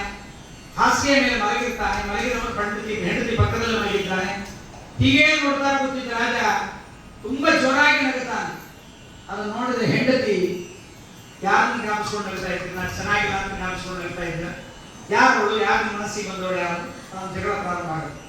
ರಾಜ ಹೇಳ್ತಾನೆ, ಅಲ್ಲೊಂದು ಇರುವೆ, ಗಂಡಿರುವೆ ಹೆಂಡಿರುವೆ ಜಗಳ ಆಡ್ತಾ ಇದ್ರು ನೋಡು ಅಂತ. ಗಂಡಿರುವೆಯನ್ನ ದೂರ ತಳ್ತಾ ಇದೆ, ಹತ್ರಕ್ಕೆ ಬರದಂತೆ. ಗಂಡಿರುವೆ ಬಾಯಲ್ಲಿ ಸಕ್ಕರೆ ಹಿಡ್ಕೊಂಡು ಬಂದಿದೆ. ಸಕ್ಕರೆ ಹಿಡ್ಕೊಂಡು ಬಂದು ಹೆಣ್ಣಿರುವೆ ಬಾಯಿಗೆ ಕೊಡ್ತಾ ಇದೆ. ಹೆಣ್ಣಿರುವೆ ದಬ್ತಾ ಇದೆ, ನನ್ನ ಹತ್ರ ಬರಬೇಡ, ನಿನ್ನೆ ಯಾವಳಗೋ ಕೊಟ್ಟು ಸಕ್ಕರೆನ, ನನ್ನ ಹತ್ರ ಬರಬೇಡ ಹೋಗು ಅಂತ ಹೆಣ್ಣಿರುವೆ ದಬ್ತಾ ಇದೆ. ಅದನ್ನ ನೋಡಿ ಗಂಡಿರುವೆ ಹೇಳುತ್ತೆ, ಇಲ್ಲ ಪ್ರಿಯೆ, ನಿನಗೇ ಕೊಡಬೇಕು ಅಂತ ಸಕ್ಕರೆ ತಂದಿದ್ದೆ, ನಿನ್ನನ್ನೇ ಜ್ಞಾಪಿಸಿಕೊಂಡು ಬಂದೆ, ಅವಳು ನಿನ್ನಂತೆ ಕಂಡಳು, ಅವಳಿಗೆ ಕೊಟ್ಟು ಬಿಟ್ಟೆ. ಆಗ ರಾಜ ಅಂತಾನೆ, ಬಹುಶಃ ಪ್ರಾಣಿ ವರ್ಗದಲ್ಲೂ ಗಂಡಸರು ಮೋಸ ಮಾಡೋರು ಇರ್ತಾರೆ ಅಂತ ಕಾಣಿಸುತ್ತೆ ಅಂತ ರಾಜನಿಗೆ ನಗು ಬರುತ್ತೆ. ಇದನ್ನ ಕೇಳಿ ರಾಜ ನಕ್ಕಿರ್ತಾನೆ. ಇದನ್ನ ಹೆಂಡತಿಗೆ ಹೇಳ್ತಾನೆ, ಅವಳು ಒಪ್ಪಲ್ಲ, ಮೋಸ, ನೀವು ಅನ್ಯಾಯ ಮಾಡ್ತಾ ಇದ್ದೀರಿ ಅಂತ. ಜಗಳ ಆಗುತ್ತೆ. ಸಾಮಾನ್ಯ ಗಂಡ ಹೆಂಡತಿ ಜಗಳ ಆದ್ರೆ ಒಂದು ರೇಷ್ಮೆ ಸೀರೆ, ಒಂದಿಷ್ಟು ಮಲ್ಲಿಗೆ ಹೂವ, ಒಂದಿಷ್ಟು ಯಾವ್ದು ಬೇರೆ ಊರಿಗೆ ಕರ್ಕೊಂಡು ಹೋಗೋಣ ಅಂತ ಏನೋ ಕೈ ಕಾಲು ಹಿಡ್ಕೊಂಡು ಏನೋ ಅವಳನ್ನ ಬರೆಸ್ಕೊಳ್ಳೋದು ಇರುತ್ತೆ. ರಾಜನಿಗೆ ಏನ್ ಕಡಿಮೆ, ಏನ್ ಕೊಡ್ತಾನೆ, ಏನು ಕೊಟ್ಟರು ಅವಳು ರಾಣಿ ಸಮಾಧಾನ ಆಗೋದಿಲ್ಲ. ಅವನಂತ 7 ದಿವಸ ಆಯ್ತು ಮಹಾಕೋಪದಿಂದಿದ್ಯಾ, ನಿನ್ನನ್ನು 7 ದಿವಸದಿಂದ ನಾನು ಏಕಾಗ್ರ ಚಿತ್ತದಿಂದ ನಿನ್ನನ್ನ ವರಿಸಬೇಕು ಅಂತ ಮಾಡುವ ಪ್ರಯತ್ನವನ್ನ ದೇವರ ಬಗ್ಗೆ ಮಾಡಿದ್ರೆ ದೇವರು ಹೋಗಿ ಬಿಡ್ತಿದ್ದ. ಅವಳಂತ ನಿಮ್ಮ ಹಣೆ ಬರಕ್ಕೆ ನಾನೇ ತಿರುಗಲಿಲ್ಲ, ಆ ಕಡೆ ಮಾರಿ ಮಾಡ್ಕೊಂಡು ಮಲಗಿದ್ದೆ, ಇನ್ನು ದೇವರೇ ಕಾಣಿಸ್ತಾನೆ ಅಂತ. ರಾಜ ಅಂತ ಬಿಟ್ಟು ಹೋಗ್ತೀನಿ ಅಂತ ಹೆಂಡತಿಯನ್ನು ಬಿಟ್ಟು ಹೋಗಿ ತಾನು ತಪಸ್ಸು ಮಾಡಲಿಕ್ಕೆ ಹೋಗ್ತಾನೆ. ಇಬ್ಬರು ಮಂತ್ರಿಗಳು ಹೋಗ್ತಾರೆ, ತಪಸ್ಸನ್ನು ಮಾಡ್ತಾರೆ. ತಪಸ್ಸನ್ನು ಮಾಡಿದಾಗ 7ನೇ ದಿವಸಕ್ಕೆ ಪರಮಾತ್ಮ ಒಲಿತಾನೆ, ಅನುಗ್ರಹವನ್ನು ಮಾಡ್ತಾರೆ. ಮಂತ್ರಿ ಸಹಿತವಾಗಿ ಮಂತ್ರಿಗಳಿಬ್ಬರು ರಾಜನನ್ನ ರಥದಲ್ಲಿ ಕುಡಿಸಿಕೊಂಡು ಬರ್ತಾ ಇದ್ದಾರೆ. ಬರ್ತಾ ಇರುವಷ್ಟೊತ್ತಿಗೆ ಈ 4 ಜನರು ಯಾವ ಊರಲ್ಲಿ ಇದ್ರಲ್ಲ ಅವರ ತಂದೆ ಹೇಳ್ತಾರೆ, ನಾವಿನ್ನು ಹೊರಡ್ತಾ ಇದ್ದೀವಿ, ತಿರುಗಿ ಬರದೇ ಇರುವ ಲೋಕಗಳಿಗೆ ನಾವು ಹೋಗ್ತಾ ಇದ್ದೀವಿ ಅಂದಾಗ ತಂದೆ, ಮಕ್ಕಳನ್ನು ಪಡೆದದ್ದು ನಮ್ಮ ಉತ್ತರ ಕ್ರಿಯಾಗಳನ್ನು ಮಾಡಬೇಕು, ನಮ್ಮನ್ನ ಮುದುಕತನದಲ್ಲಿ ಕಾಪಾಡಬೇಕು ಅಂತ ನಿಮ್ಮನ್ನು ನಾವು ಕರ್ಕೊಂಡು ಮಕ್ಕಳನ್ನು ಬೆಳೆಸಿದ್ವಿ. ಹೀಗೆ ಸಣ್ಣ ವಯಸ್ಸಲ್ಲೇ ನಮ್ಮನ್ನು ಬಿಟ್ಟು ನಮ್ಗೆ ಯಾರ ಗತಿ ದುಡ್ಡು ದುಗಾಣಿ ಅವರಂದ್ರು, ದೇಹಾಭಿಮಾನ ನಮಗಿದ್ದರೆ ನಾವು ನಿಮ್ಮನ್ನ ಕಾಪಾಡಬೇಕು. ನಮಗೆ ದೇಹಾಭಿಮಾನ ಇಲ್ಲ, ನಾವು ಮಾತ್ರ ಹೊಳಗೆ ಹಪ್ಪಳ ಆಡ್ಕೊಂಡು ನಾವು ಕೂತಿರ್ತೀವಿ, ನಿಮ್ಮನ್ನು ವೃದ್ಧಾಶ್ರಮದ ಸೇರಿಸಿದ್ರು ತಪ್ಪು. ನಾವು ಊರನ್ನು ಬಿಟ್ಟು ಹೋಗ್ತಾ ಇದ್ವಿ, ಕಾಡಿಗೆ ಹೋಗ್ತಾ ಇದ್ವಿ. ಮತ್ತು ನಮ್ಮ ಗತಿ ಏನು ಅಂತಾರೆ ಮಕ್ಕಳಿಗೆ ತಂದೆ ಒಂದು ಶ್ಲೋಕ ಬರ್ಕೊಡ್ತಾರೆ. ಈ ಶ್ಲೋಕವನ್ನ ರಾಜ ದೇವರ ದರ್ಶನ ಮಾಡಿ ಬರ್ತಾ ಇರ್ತಾನೆ. ದೇವರ ದರ್ಶನ ಮಾಡಿ ಬರುವಾಗ ರಾಜನಿಗೆ ಶ್ಲೋಕ ಹೇಳ್ರಿ. ಆಗ ಆ ರಾಜ ಮಂತ್ರಿಗಳು ಬರ್ತಾ ಇದ್ದಾಗ ಈ ಬ್ರಾಹ್ಮಣ ದಾರಿ ದಾರಿ ದಾರಿ ದಾರಿ ಅಂದ್ಕೊಂಡು ಹೋಗ್ತಾನೆ.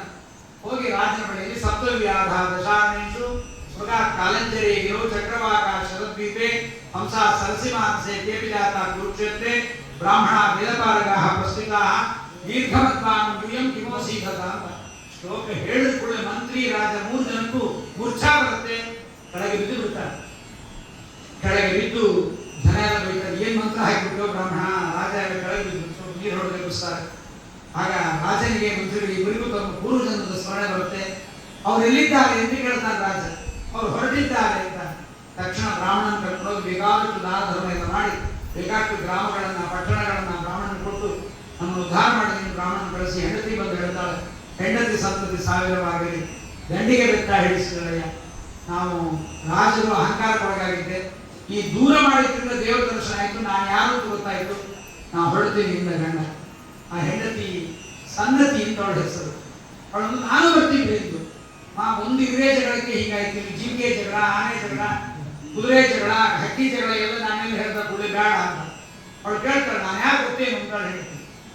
ನೀನು ಸನ್ನತಿ ಅಂತ ಅಲ್ಲ ಸ್ವಾಮಿ, ನಿಮ್ಮ ಮೊದಲನೇ ಜನ್ಮದಲ್ಲಿ ಯಾವ ಆಕಳನ್ನು ಕೊಂದಿದ್ರೆ ಆ ಆಕಳೇ ನಾನು ಇವತ್ತಿಗೆ ಬಂದಿದ್ದೇನೆ. ನನ್ನನ್ನ ಕೊಂದು ನೀವೇ ತಿನ್ನಲಿಲ್ಲ, ಯಾವುದೋ ಬಕ್ರೀದಲ್ಲಿ ನಮ್ಮನ್ನ ಕೊಲ್ಲಿ ನೀವು ಇದು ಮಾಡಲಿಲ್ಲ, ಹಲಾಲ್ ಮಾಡಲಿಲ್ಲ, ನಮ್ಮನ್ನ ಮಾಡಿದ್ದೇನು ಮಾಡಿದ್ರಿ, ಉದ್ಧಾರ ಮಾಡಿದ್ರಿ. ಆದ್ರಿಂದ ನನ್ನನ್ನು ಉದ್ಧಾರ ಮಾಡಿದ್ರೆ ನೀವು ಬರೀ ಹೆಣ್ಣಿನ ಬಗ್ಗೆ ಆಧಾರ ಮಾಡ್ಕೊಂಡು ಕೂತಿದ್ದೀರಲ್ಲ ಅಂತ ನೀವು ವೈರಾಗ್ಯ ಬರ್ಲಿಕ್ಕೆ ಮಾಡಿದ್ರೆ ಬಹಳ ಸಂತೋಷ. ಈ ಕಥೆಯನ್ನು ಶ್ರಾದ್ದದಲ್ಲಿ ಯಾಕೆ ಹೇಳ್ತಾರೆ ಅಂದ್ರೆ, ಶ್ರಾದ್ದದಲ್ಲಿ ನೀವು ಏನೇನು ಪದಾರ್ಥಗಳನ್ನು ಉಪಯೋಗಿಸ್ತೀರಿ ಅದೆಲ್ಲವೂ ಉದ್ಧಾರವಾಗುತ್ತೆ. ಹೀಗೆ ನಾವು ಶ್ರಾದ್ದದಲ್ಲಿ ಉಳಿಕ ದಾನ ಕೊಡ್ತೇವೆ, ಉದುಕುಂಭ ದಾನ ಅಂತ. ಬರೀ ಮಾಸಿಕದಲ್ಲ, ಪ್ರತಿ ಕಾಲ ಶ್ರಾದ್ದದಲ್ಲೂ ಸಂವತ್ಸರ ಶ್ರಾದ್ದದಲ್ಲೂ ಉದುಕುಂಭ ದಾನವನ್ನು ಕೊಡಬೇಕು. ಯಾಕೆ? ನೀರನ್ನು ಕೊಡುವುದರಿಂದ ನೀರಿನಲ್ಲಿದ್ದ ಪ್ರಾಣಿಗಳು ಉದ್ಧಾರವನ್ನು ಹೊಂದುತ್ತೆ. ವಸ್ತ್ರದಾನದಿಂದ ಆ ವಸ್ತ್ರದ ರೂಪದಲ್ಲಿ ಬಂದ ಹತ್ತಿಗಳಲ್ಲಿ ಬಂದ ಹುಳಗಳು ಕೂಡ ಪವಿತ್ರವಾಗಿ ಉದ್ಧಾರವಾಗುತ್ತೆ. ಹೀಗೆ ಅನ್ನದಲ್ಲಿ ಪ್ರತಿಯೊಂದರಲ್ಲೂ ಕೂಡ ಹೀಗೆ ಶ್ರಾದ್ದದ ಶ್ರೇಷ್ಠವಾದ ಮಹಿಮೆಯನ್ನ ಅಲ್ಲಿ ನಿರೂಪಣೆ ಮಾಡತಕ್ಕಂಥವರಾಗಿದ್ದಾರೆ. ಹೀಗೆ ಅವರ ಮಹಿಮೆಯನ್ನು ನಿರೂಪಣೆ ಮಾಡಿ ಹೀಗೆ ವಿಶ್ವ ಇಂತಹ ಶ್ರೇಷ್ಠವಾಗಿರ್ತಕ್ಕಂಥ ಈ ಮೂರ್ತರು ಅಮೂರ್ತರು ಶ್ರಾದ್ದಗಳಲ್ಲಿ ಮಾಡಬೇಕಾದ ಕರ್ಮಗಳ ಬಗ್ಗೆ ನಿರೂಪಣೆ ಮಾಡಿದ್ದಾರೆ. ಇದನ್ನು ತಿಳಿದು ಶ್ರಾದ್ದವನ್ನು ಮಾಡುವುದರಿಂದ ಪಿತೃದೇವತೆಗಳು ಸಂತುಷ್ಟರಾಗಿ ಬೇಕಾದ ವರಗಳನ್ನು ಕೊಡ್ತಾರೆ ಅಂತ ಭೀಷ್ಮನಿಗೆ ಮಾರ್ಕಂಡೇಯರಿಗೆ ನಮ್ಮ ಸನತ್ ಕುಮಾರರು, ಅದಾದ್ಮೇಲೆ ಸೂತ್ರ ಶೋಧಕಾರ್ಯಗಳಿಗೆ ವಿಷ್ಣು ಧರ್ಮರಾಜನಿಗೆ ಹೀಗಿಂತ ಶ್ರೇಷ್ಠವಾದ ಪಿತೃಕಲ್ಪವನ್ನು ನಿರೂಪಣೆ ಮಾಡಿದ್ದಾರೆ. ಅದಕ್ಕೆ ಶ್ರಾದ್ದವನ್ನ ಮಾಡುವ ಮನೆಯಲ್ಲಿ ಹೇಗಿರಬೇಕು, ಶ್ರಾದ್ದಕ್ಕೆ ಬರುವ ಬ್ರಾಹ್ಮಣ ಹೇಗೆ ಬರಬೇಕು, ಶ್ರಾದ್ದದ ಅಡಿಗೆಗಳನ್ನು ಮಾಡಿಸಬೇಕು, ಯಾವುದನ್ನ ಮಾಡಿಸಬಾರದು, ಎಲ್ಲವನ್ನೂ ಶ್ರಾದ್ದದ ಬಗ್ಗೆ ನಿರೂಪಣೆ ಮಾಡಿದ್ದಾರೆ. ಶ್ರಾದ್ದದ ಕಲ್ಪದಲ್ಲಿ ಅಷ್ಟೇ ಹೇಳ್ತಾರೆ, ಶ್ರಾದ್ದದ ದಿವಸ ತೊಗರಿ ಬೇಳೆ ಬರಲ್ಲ, ಮತ್ತೆ ಅಲ್ಲಿ ನಮ್ಮಲ್ಲಿ ಅವಿಧವಾನಮಿ ದಿವಸ ಮುತ್ತೈದೆ ಶ್ರಾದ್ದ ಅಂತ ಸಪರೇಟ್ ಇಲ್ಲ. ಮೂರ್ಖರು ತಾವು ತಿನ್ಲಿಕ್ಕೆ ಮಾಡ್ಕೊಂಡಿದ್ದಾರೆ. ಶ್ರಾದ್ದದಲ್ಲಿ ಕಡ್ಲೆಬೇಳೆ ಉಪಯೋಗಿಸಲೇಬಾರದು. ಶ್ರಾದ್ದಕ್ಕೆ ಕಡ್ಲೆಬೇಳೆ ಉಪಯೋಗಿಸಿದ್ರೆ ನರಕ ಆಗುತ್ತೆ. ಶ್ರಾದ್ದ ಯಾರ ಕುರಿತು ಮಾಡ್ತೀವೋ ನರಕಕ್ಕೆ ಬೀಳ್ತಾರೆ ಅವರು. ಅದಕ್ಕೆ ಮುತ್ತೈದೆ ಶ್ರಾದ್ದ ನಾವು ಹೋಳಿಗೆ ಮಾಡಿಸ್ತೀವಿ, ಖಂಡಿತ ಇಲ್ಲ. ಶ್ರಾದ್ದ ಅಂತ ಪಿಂಡ ಇಡ್ತೀರೋ ಇಲ್ವೋ, ಮತ್ತೆ ಹೋಳಿಗೆ ಇಡ್ತೀರಾ? ಇಲ್ಲ. ಆದ್ರಿಂದ ಪಿಂಡ ಇಟ್ಟ ಮೇಲೆ ಹೋಳಿಗೆ ಮಾಡಿಸಬಾರದು, ಉದ್ದಿನ ಬೇಳೆಯನ್ನೇ ಮಾಡಿಸಬೇಕು. ಶ್ರಾದ್ದದಲ್ಲಿ ತರಬಾರದೇ ಇದ್ದ ತರಕಾರಿಗಳ ಬಗ್ಗೆ ಹೇಳಿದ್ದಾರೆ, ಮಾಡಬಾರದೇ ಇದ್ದ ಅಡಿಗೆಗಳ ಬಗ್ಗೆ ಹೇಳಿದ್ದಾರೆ, ಕರೆಯಬಾರದೇ ಇದ್ದ ಬ್ರಾಹ್ಮಣರ ಬಗ್ಗೆ ಹೇಳಿದ್ದಾರೆ. ಅವತ್ತು ಶ್ರಾದ್ದದ ದಿವಸ ಶ್ರಾದ್ದಕರ್ತರು ಹಲ್ಲು ಉಜ್ಜಬಾರದು, ದಂತ ಧಾವನ ಅಭ್ಯಂಜನ ಮಾಡಿಕೊಡಬಾರದು, ಫೇಸ್ ಶೇವಿಂಗ್ ಮಾಡ್ಕೋಬಾರದು. ಶ್ರಾದ್ದ ದಿವಸ ನೀಟಾಗಿ ಶೇವಿಂಗ್ ಮಾಡಿಕೊಂಡು ಎಣ್ಣೆ ಹಚ್ಕೊಂಡು ಶಾಂಪು ಹಾಕೊಂಡು ಎರ್ಕೊಂಡು ಲಗ ಲಗ ಲಗ ಅಂತ ಏನು ತೆಣ್ಣೆ ಅವತ್ತು ದ್ವಾದಶಿ ಮತ್ತೆ ಆನಂದ ದಶಮಿ ದ್ವಾದಶಿ ನೀಟಾಗಿ ಶೇವಿಂಗ್ ಮಾಡಿಕೊಂಡು ಮಠಕ್ಕೆ ಬರ್ತಾರೆ, ಶ್ರಾದ್ದಕ್ಕೆ ಬರ್ತಾರೆ. ಶ್ರಾದ್ದಕ್ಕೆ ಬಂದವರಿಗೆ ಶ್ರಾದ್ದ ಅಂದ್ರೆ ಏನು ಗೊತ್ತಿಲ್ಲ. ಒಬ್ರು ಶ್ರಾದ್ದಕ್ಕೆ ಬಂದಿದ್ದ ಮಠಕ್ಕೆ, ಹೈದರಾಬಾದಲ್ಲಿ ನಾನು ಹೋಗ್ತಾ ಇದ್ದಾಗ ಟೈಮ್ ಪಾಸ್ ಮಾಡಬೇಕಲ್ಲ, ಹೀಗೆ ಕುಳಿತಿದ್ದೆ ಕೌಂಟ್ರಲ್ಲಿ ಕೂತಾಗ ಒಬ್ಬ ಬಂದು ಕೇಳಿದ, ಸಾರ್ ನಾಡಿದ್ದು ಸಂಡೇ ನಮ್ಮ ತಂದೆಗೆ ಬರ್ಕೊಡ್ರಿ, ಇಲ್ಲಪ್ಪ ಫುಲ್ ಆಗ್ಬಿಟ್ರೆ ಬೇರೆ ಮಠಕ್ಕೆ ಹೋಗ್ರಿ, ಇಲ್ಲ ನೆಕ್ಸ್ಟ್ ಸಂಡೇ ಕೊಟ್ಬಿಡ್ರಿ ಆಚಾರ್ಯ. ನಕ್ಕರಿ ಇದ್ರೆ ಜೋಗ ಅರ್ಥ ಆಯ್ತು ಅಂತ. ಶ್ರಾದ್ದ ಅವತ್ತು ಪಿತೃಹನಿ ಪರಿತ್ಯಜ್ಯ ಚಂಡಾಲೋ ಕೋಟಿ ಜನ್ಮ ಸೂತ್ರ.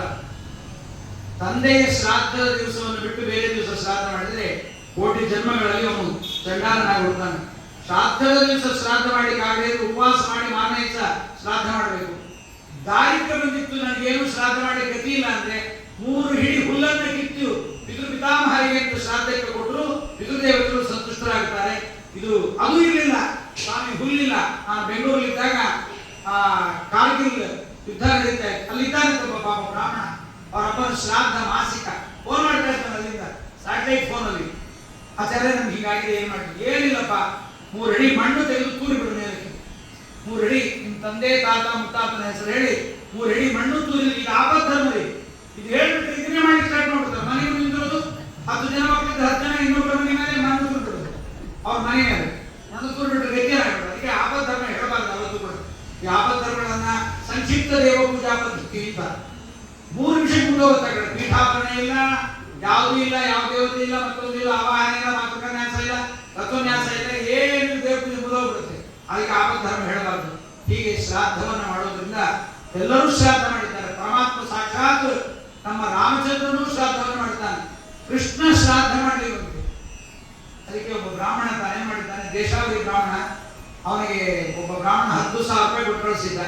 ತಿರುಪತಿಗೆ ಹೋಗಿದ್ದ, ಅಲ್ಲಿ ದೇವರ ಪ್ರತಿಮೆ ಇಟ್ಕೊಂಡು ದೇವರ ಪ್ರತಿಮೆ ಮುಟ್ಟಿಸಿ ನಿಮ್ಮ ಅಪ್ಪನ ಶ್ರಾದ್ದ ಮಾಡು ಅಂತ ಕೃಷ್ಣ, ನೀವು ಮಾಡಿರಲಿಲ್ಲ ಶ್ರೀನಿವಾಸ, ನಿಮ್ಮ ಅಪ್ಪನ ಶ್ರಾದ್ದ ಮಾಡು ಅಂತ ಶ್ರಾದ್ದ ಮಾಡಿಸಿ 10,000 ರೂಪಾಯಿ ದಕ್ಷಿಣ ಹಾಕೊಂಡಿದ್ರು. ನಾವು ಇವತ್ತಿಗೂ ಶ್ರೀನಿವಾಸನ ಕಥೆಗಳಲ್ಲಿ ಗೆದ್ದಿರಲಿ ಕಥೆ ನಾವು ಕೇಳ್ತಾ ಇರೋದ್ರಿಂದ ಶ್ರಾದ್ದವನ್ನು ಪ್ರತಿಯೊಬ್ಬರು ಜೀವತೋ ವಾಕ್ಯಕರಣ ಅಂತ ಬದುಕಿದ್ದಾಗ ತಂದೆ ತಾಯಿಗಳ ಮಾತನ್ನು ಕೇಳೋದು, ಅದಾದ್ಮೇಲೆ ಪ್ರತ್ಯೇಕ ಭೂರಿ ಭೋಜನ ಅಂತ ಗಯಾಯಂ ಪಿಂಡದಾನ. ಅದಕ್ಕೆ ನಮ್ಮಲ್ಲಿ ಗಯಾ ಶ್ರಾದ್ದ ಅತ್ಯಂತ ಶ್ರೇಷ್ಠ. ಅದಕ್ಕೆ ಹೇಳಬೇಕಂತೆ, ಎಷ್ಟವ್ಯಾ ಮಹಪುತ್ರ, ಬಹಳ ಜನ ಮಕ್ಕಳನ್ನು ಪಡೆಯಬೇಕಂತೆ, ಒಬ್ಬನಾದ್ರೂ ಗಯಾಕ್ಕೆ ಹೋಗಬೇಕು, ಗಯಾ ಶ್ರಾದ್ದವನ್ನು ಮಾಡಬೇಕು ಅಂತಾರೆ. ಗಯಾ ಶ್ರಾದ್ದ ಮಾಡ್ತೀವಿ ಅಂತ ಮನೆಯಲ್ಲಿ ನೀವು ಎದ್ದರೆ ಪಿತೃದೇವತೆಗಳು ನರಕದಿಂದ ಮೇಲೆ ಇರ್ತಾರೆ. ಯದ್ಯಾತ್ರಾ ಪಿತೃಮಂಡಲಸ್ಯ ಕುರುತೆ ವೈಕುಂಠ ಯಾತ್ರಾಂ ಪರಂ ಯತ್ರ ಕ್ಷಿಪ್ತ ತಿಲಾಹ ಪ್ರಯಾಂತಿ ತಿಲಶಃ. ಅಲ್ಲಿ ಒಂದು ತಿಲ ಎಳ್ಳಿ ಎಷ್ಟರದ್ದು ಸಣ್ಣದಿರುತ್ತೆ, ಹಾಗೆ ನಮ್ಮ ಎಲ್ಲ ಪಾಪಗಳು ಎಳ್ಳಿನಷ್ಟಾಗಿ ಬಿಡುತ್ತಂತೆ. ಹಾಗಾಗಿ ಆ ಪಿತೃಲೋಕಕ್ಕೆ ಶ್ರೇಷ್ಠವಾಗಿರ್ತಕ್ಕಂಥ ಮಾರ್ಗ ಪರಮಾತ್ಮನ ಬಲಪಾದ, ಗಯಾಸುರನ ಮೇಲೆ ಇಟ್ಟ ಪಾದ. ಅದು ಗಯಾಸುರ ತಾನೇ ಮಾಡಿದ್ದ, ಬ್ರಹ್ಮದೇವರನ್ನು ಕುರಿತು ತಪಸ್ಸು ಮಾಡಿದ್ದ. ನಾನು ಯಾರ್ಯಾರನ್ನ ಹುಡುಕ್ತೀನಿ ಅವರೆಲ್ಲ ಮೋಕ್ಷಕ್ಕೆ ಹೋಗ್ಬೇಕು ಬಂದಿದ್ದು. ಎಲ್ಲ ಗಯಾಸುರನಿಗೆ ನಮಸ್ಕಾರ ಮಾಡೋದು, ತಲೆಯಲ್ಲಿ ಕೈ ಇಡುವಂಥದ್ದು. ಅಯೋಗ್ಯರೆಲ್ಲ ಮೋಕ್ಷಕ್ಕೆ ಹೋಗಿ ಶುರು ಮಾಡಿದ್ರು. ಅದಕ್ಕೆ ಪರಮಾತ್ಮ ಕೇಳಿದ್ರು, ಸ್ವಾಮಿ ಏನಾರು ಮಾಡಿ ಉದ್ಧಾರ ಮಾಡಬೇಕು. ಕೇಳ್ರಿ, ಗಯಾಸುರನ ದೇಹ ಪರಮ ಪವಿತ್ರವಾದದ್ದು, ನಿನ್ನ ದೇಹದ ಮೇಲೆ ಹೋಮ ಮಾಡ್ತೀವಿ ಅಂತ ಕೇಳಿದೆ ಅವನನ್ನ. ಗಯಾಸುರ ಅಂತ ಆಗಲಿಂದ ಮಲ್ಕೊಂಡ, ಅವನ ಮೇಲೆ ದೊಡ್ಡ ಕುಂಡಗಳನ್ನು ಹಾಕಿ ಹೋಮ ಪ್ರಾರಂಭ ಮಾಡಿದ್ರು. ಆ ಬೇಗ ಉರಿ ಕಾಳಲ್ಲಿ ಕುಡಿಲಿಕ್ಕೆ ಪ್ರಾರಂಭ ಮಾಡಿದ. ಸಕಲ ದೇವತೆಗಳು ಬಂದು ನಿಂತರು. ಭಾರ ಯಾರು ಏನಾಗಿಲ್ಲ, ಕುಡಿತಾ ಇದ್ದಾನೆ, ದೇಹ ಹೇಳ್ತಾ ಇದೆ. ಕೊನೆಗೆ ಯಮರಾಜ ತನ್ನ ಶಿಲೆಯನ್ನು ತಂದಿಡ್ತಾನೆ. ಶಿಲೆ ಇದ್ರೂ ಪ್ರಯೋಜನ ಆಗುತ್ತೆ. ಕೊನೆಗೆ ಭಗವಂತ ಬಂದು ತನ್ನ ಪಾದವನ್ನು ಇಡ್ತಾನೆ. ಒಂದು ಪಾದವನ್ನು ಪರಮಾತ್ಮ ಬಲಪಾದವನ್ನು ಇಡ್ತಾನೆ. ಆ ಬಲಪಾದವನ್ನು ಇಟ್ಟಾಗ ಅದು ಶಮನವಾಗುತ್ತೆ. ಅದಕ್ಕೆ ಶ್ರಾದ್ದ ಮಾಡುವಾಗ ಪಂಚಕ್ರೋಶಂ ಗಯಾ ಕ್ಷೇತ್ರ ಕ್ರೋಶಮೇಕಂ ಗಯಾ ಶಿರಃ ಅಂತ ಯತ್ರ ಯತ್ರ ಸ್ಮರಿಷ್ಯಂತಿ ತತ್ತೇಷಾಂ ಅಂತ ಶ್ರೇಷ್ಠವಾದ ಗಯಾದಲ್ಲಿ ಶ್ರಾದ್ದ.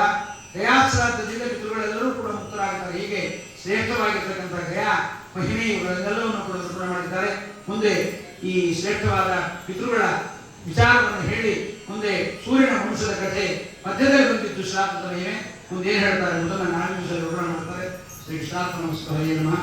ಹರೇ ನಮಃ. ದೇವ ವಿದ್ಯಾತ್ಮ ಸ್ವಭಾವ ಪ್ರೋಗತಿ ಸೇವ ಪ್ರಶ್ನೆ ನಾರಾಯಣ ಸಮರ್ಪಯಾಮಿ. ಲಕ್ಷ ಪ್ರಶ್ನೆ ಮಾತ್ರ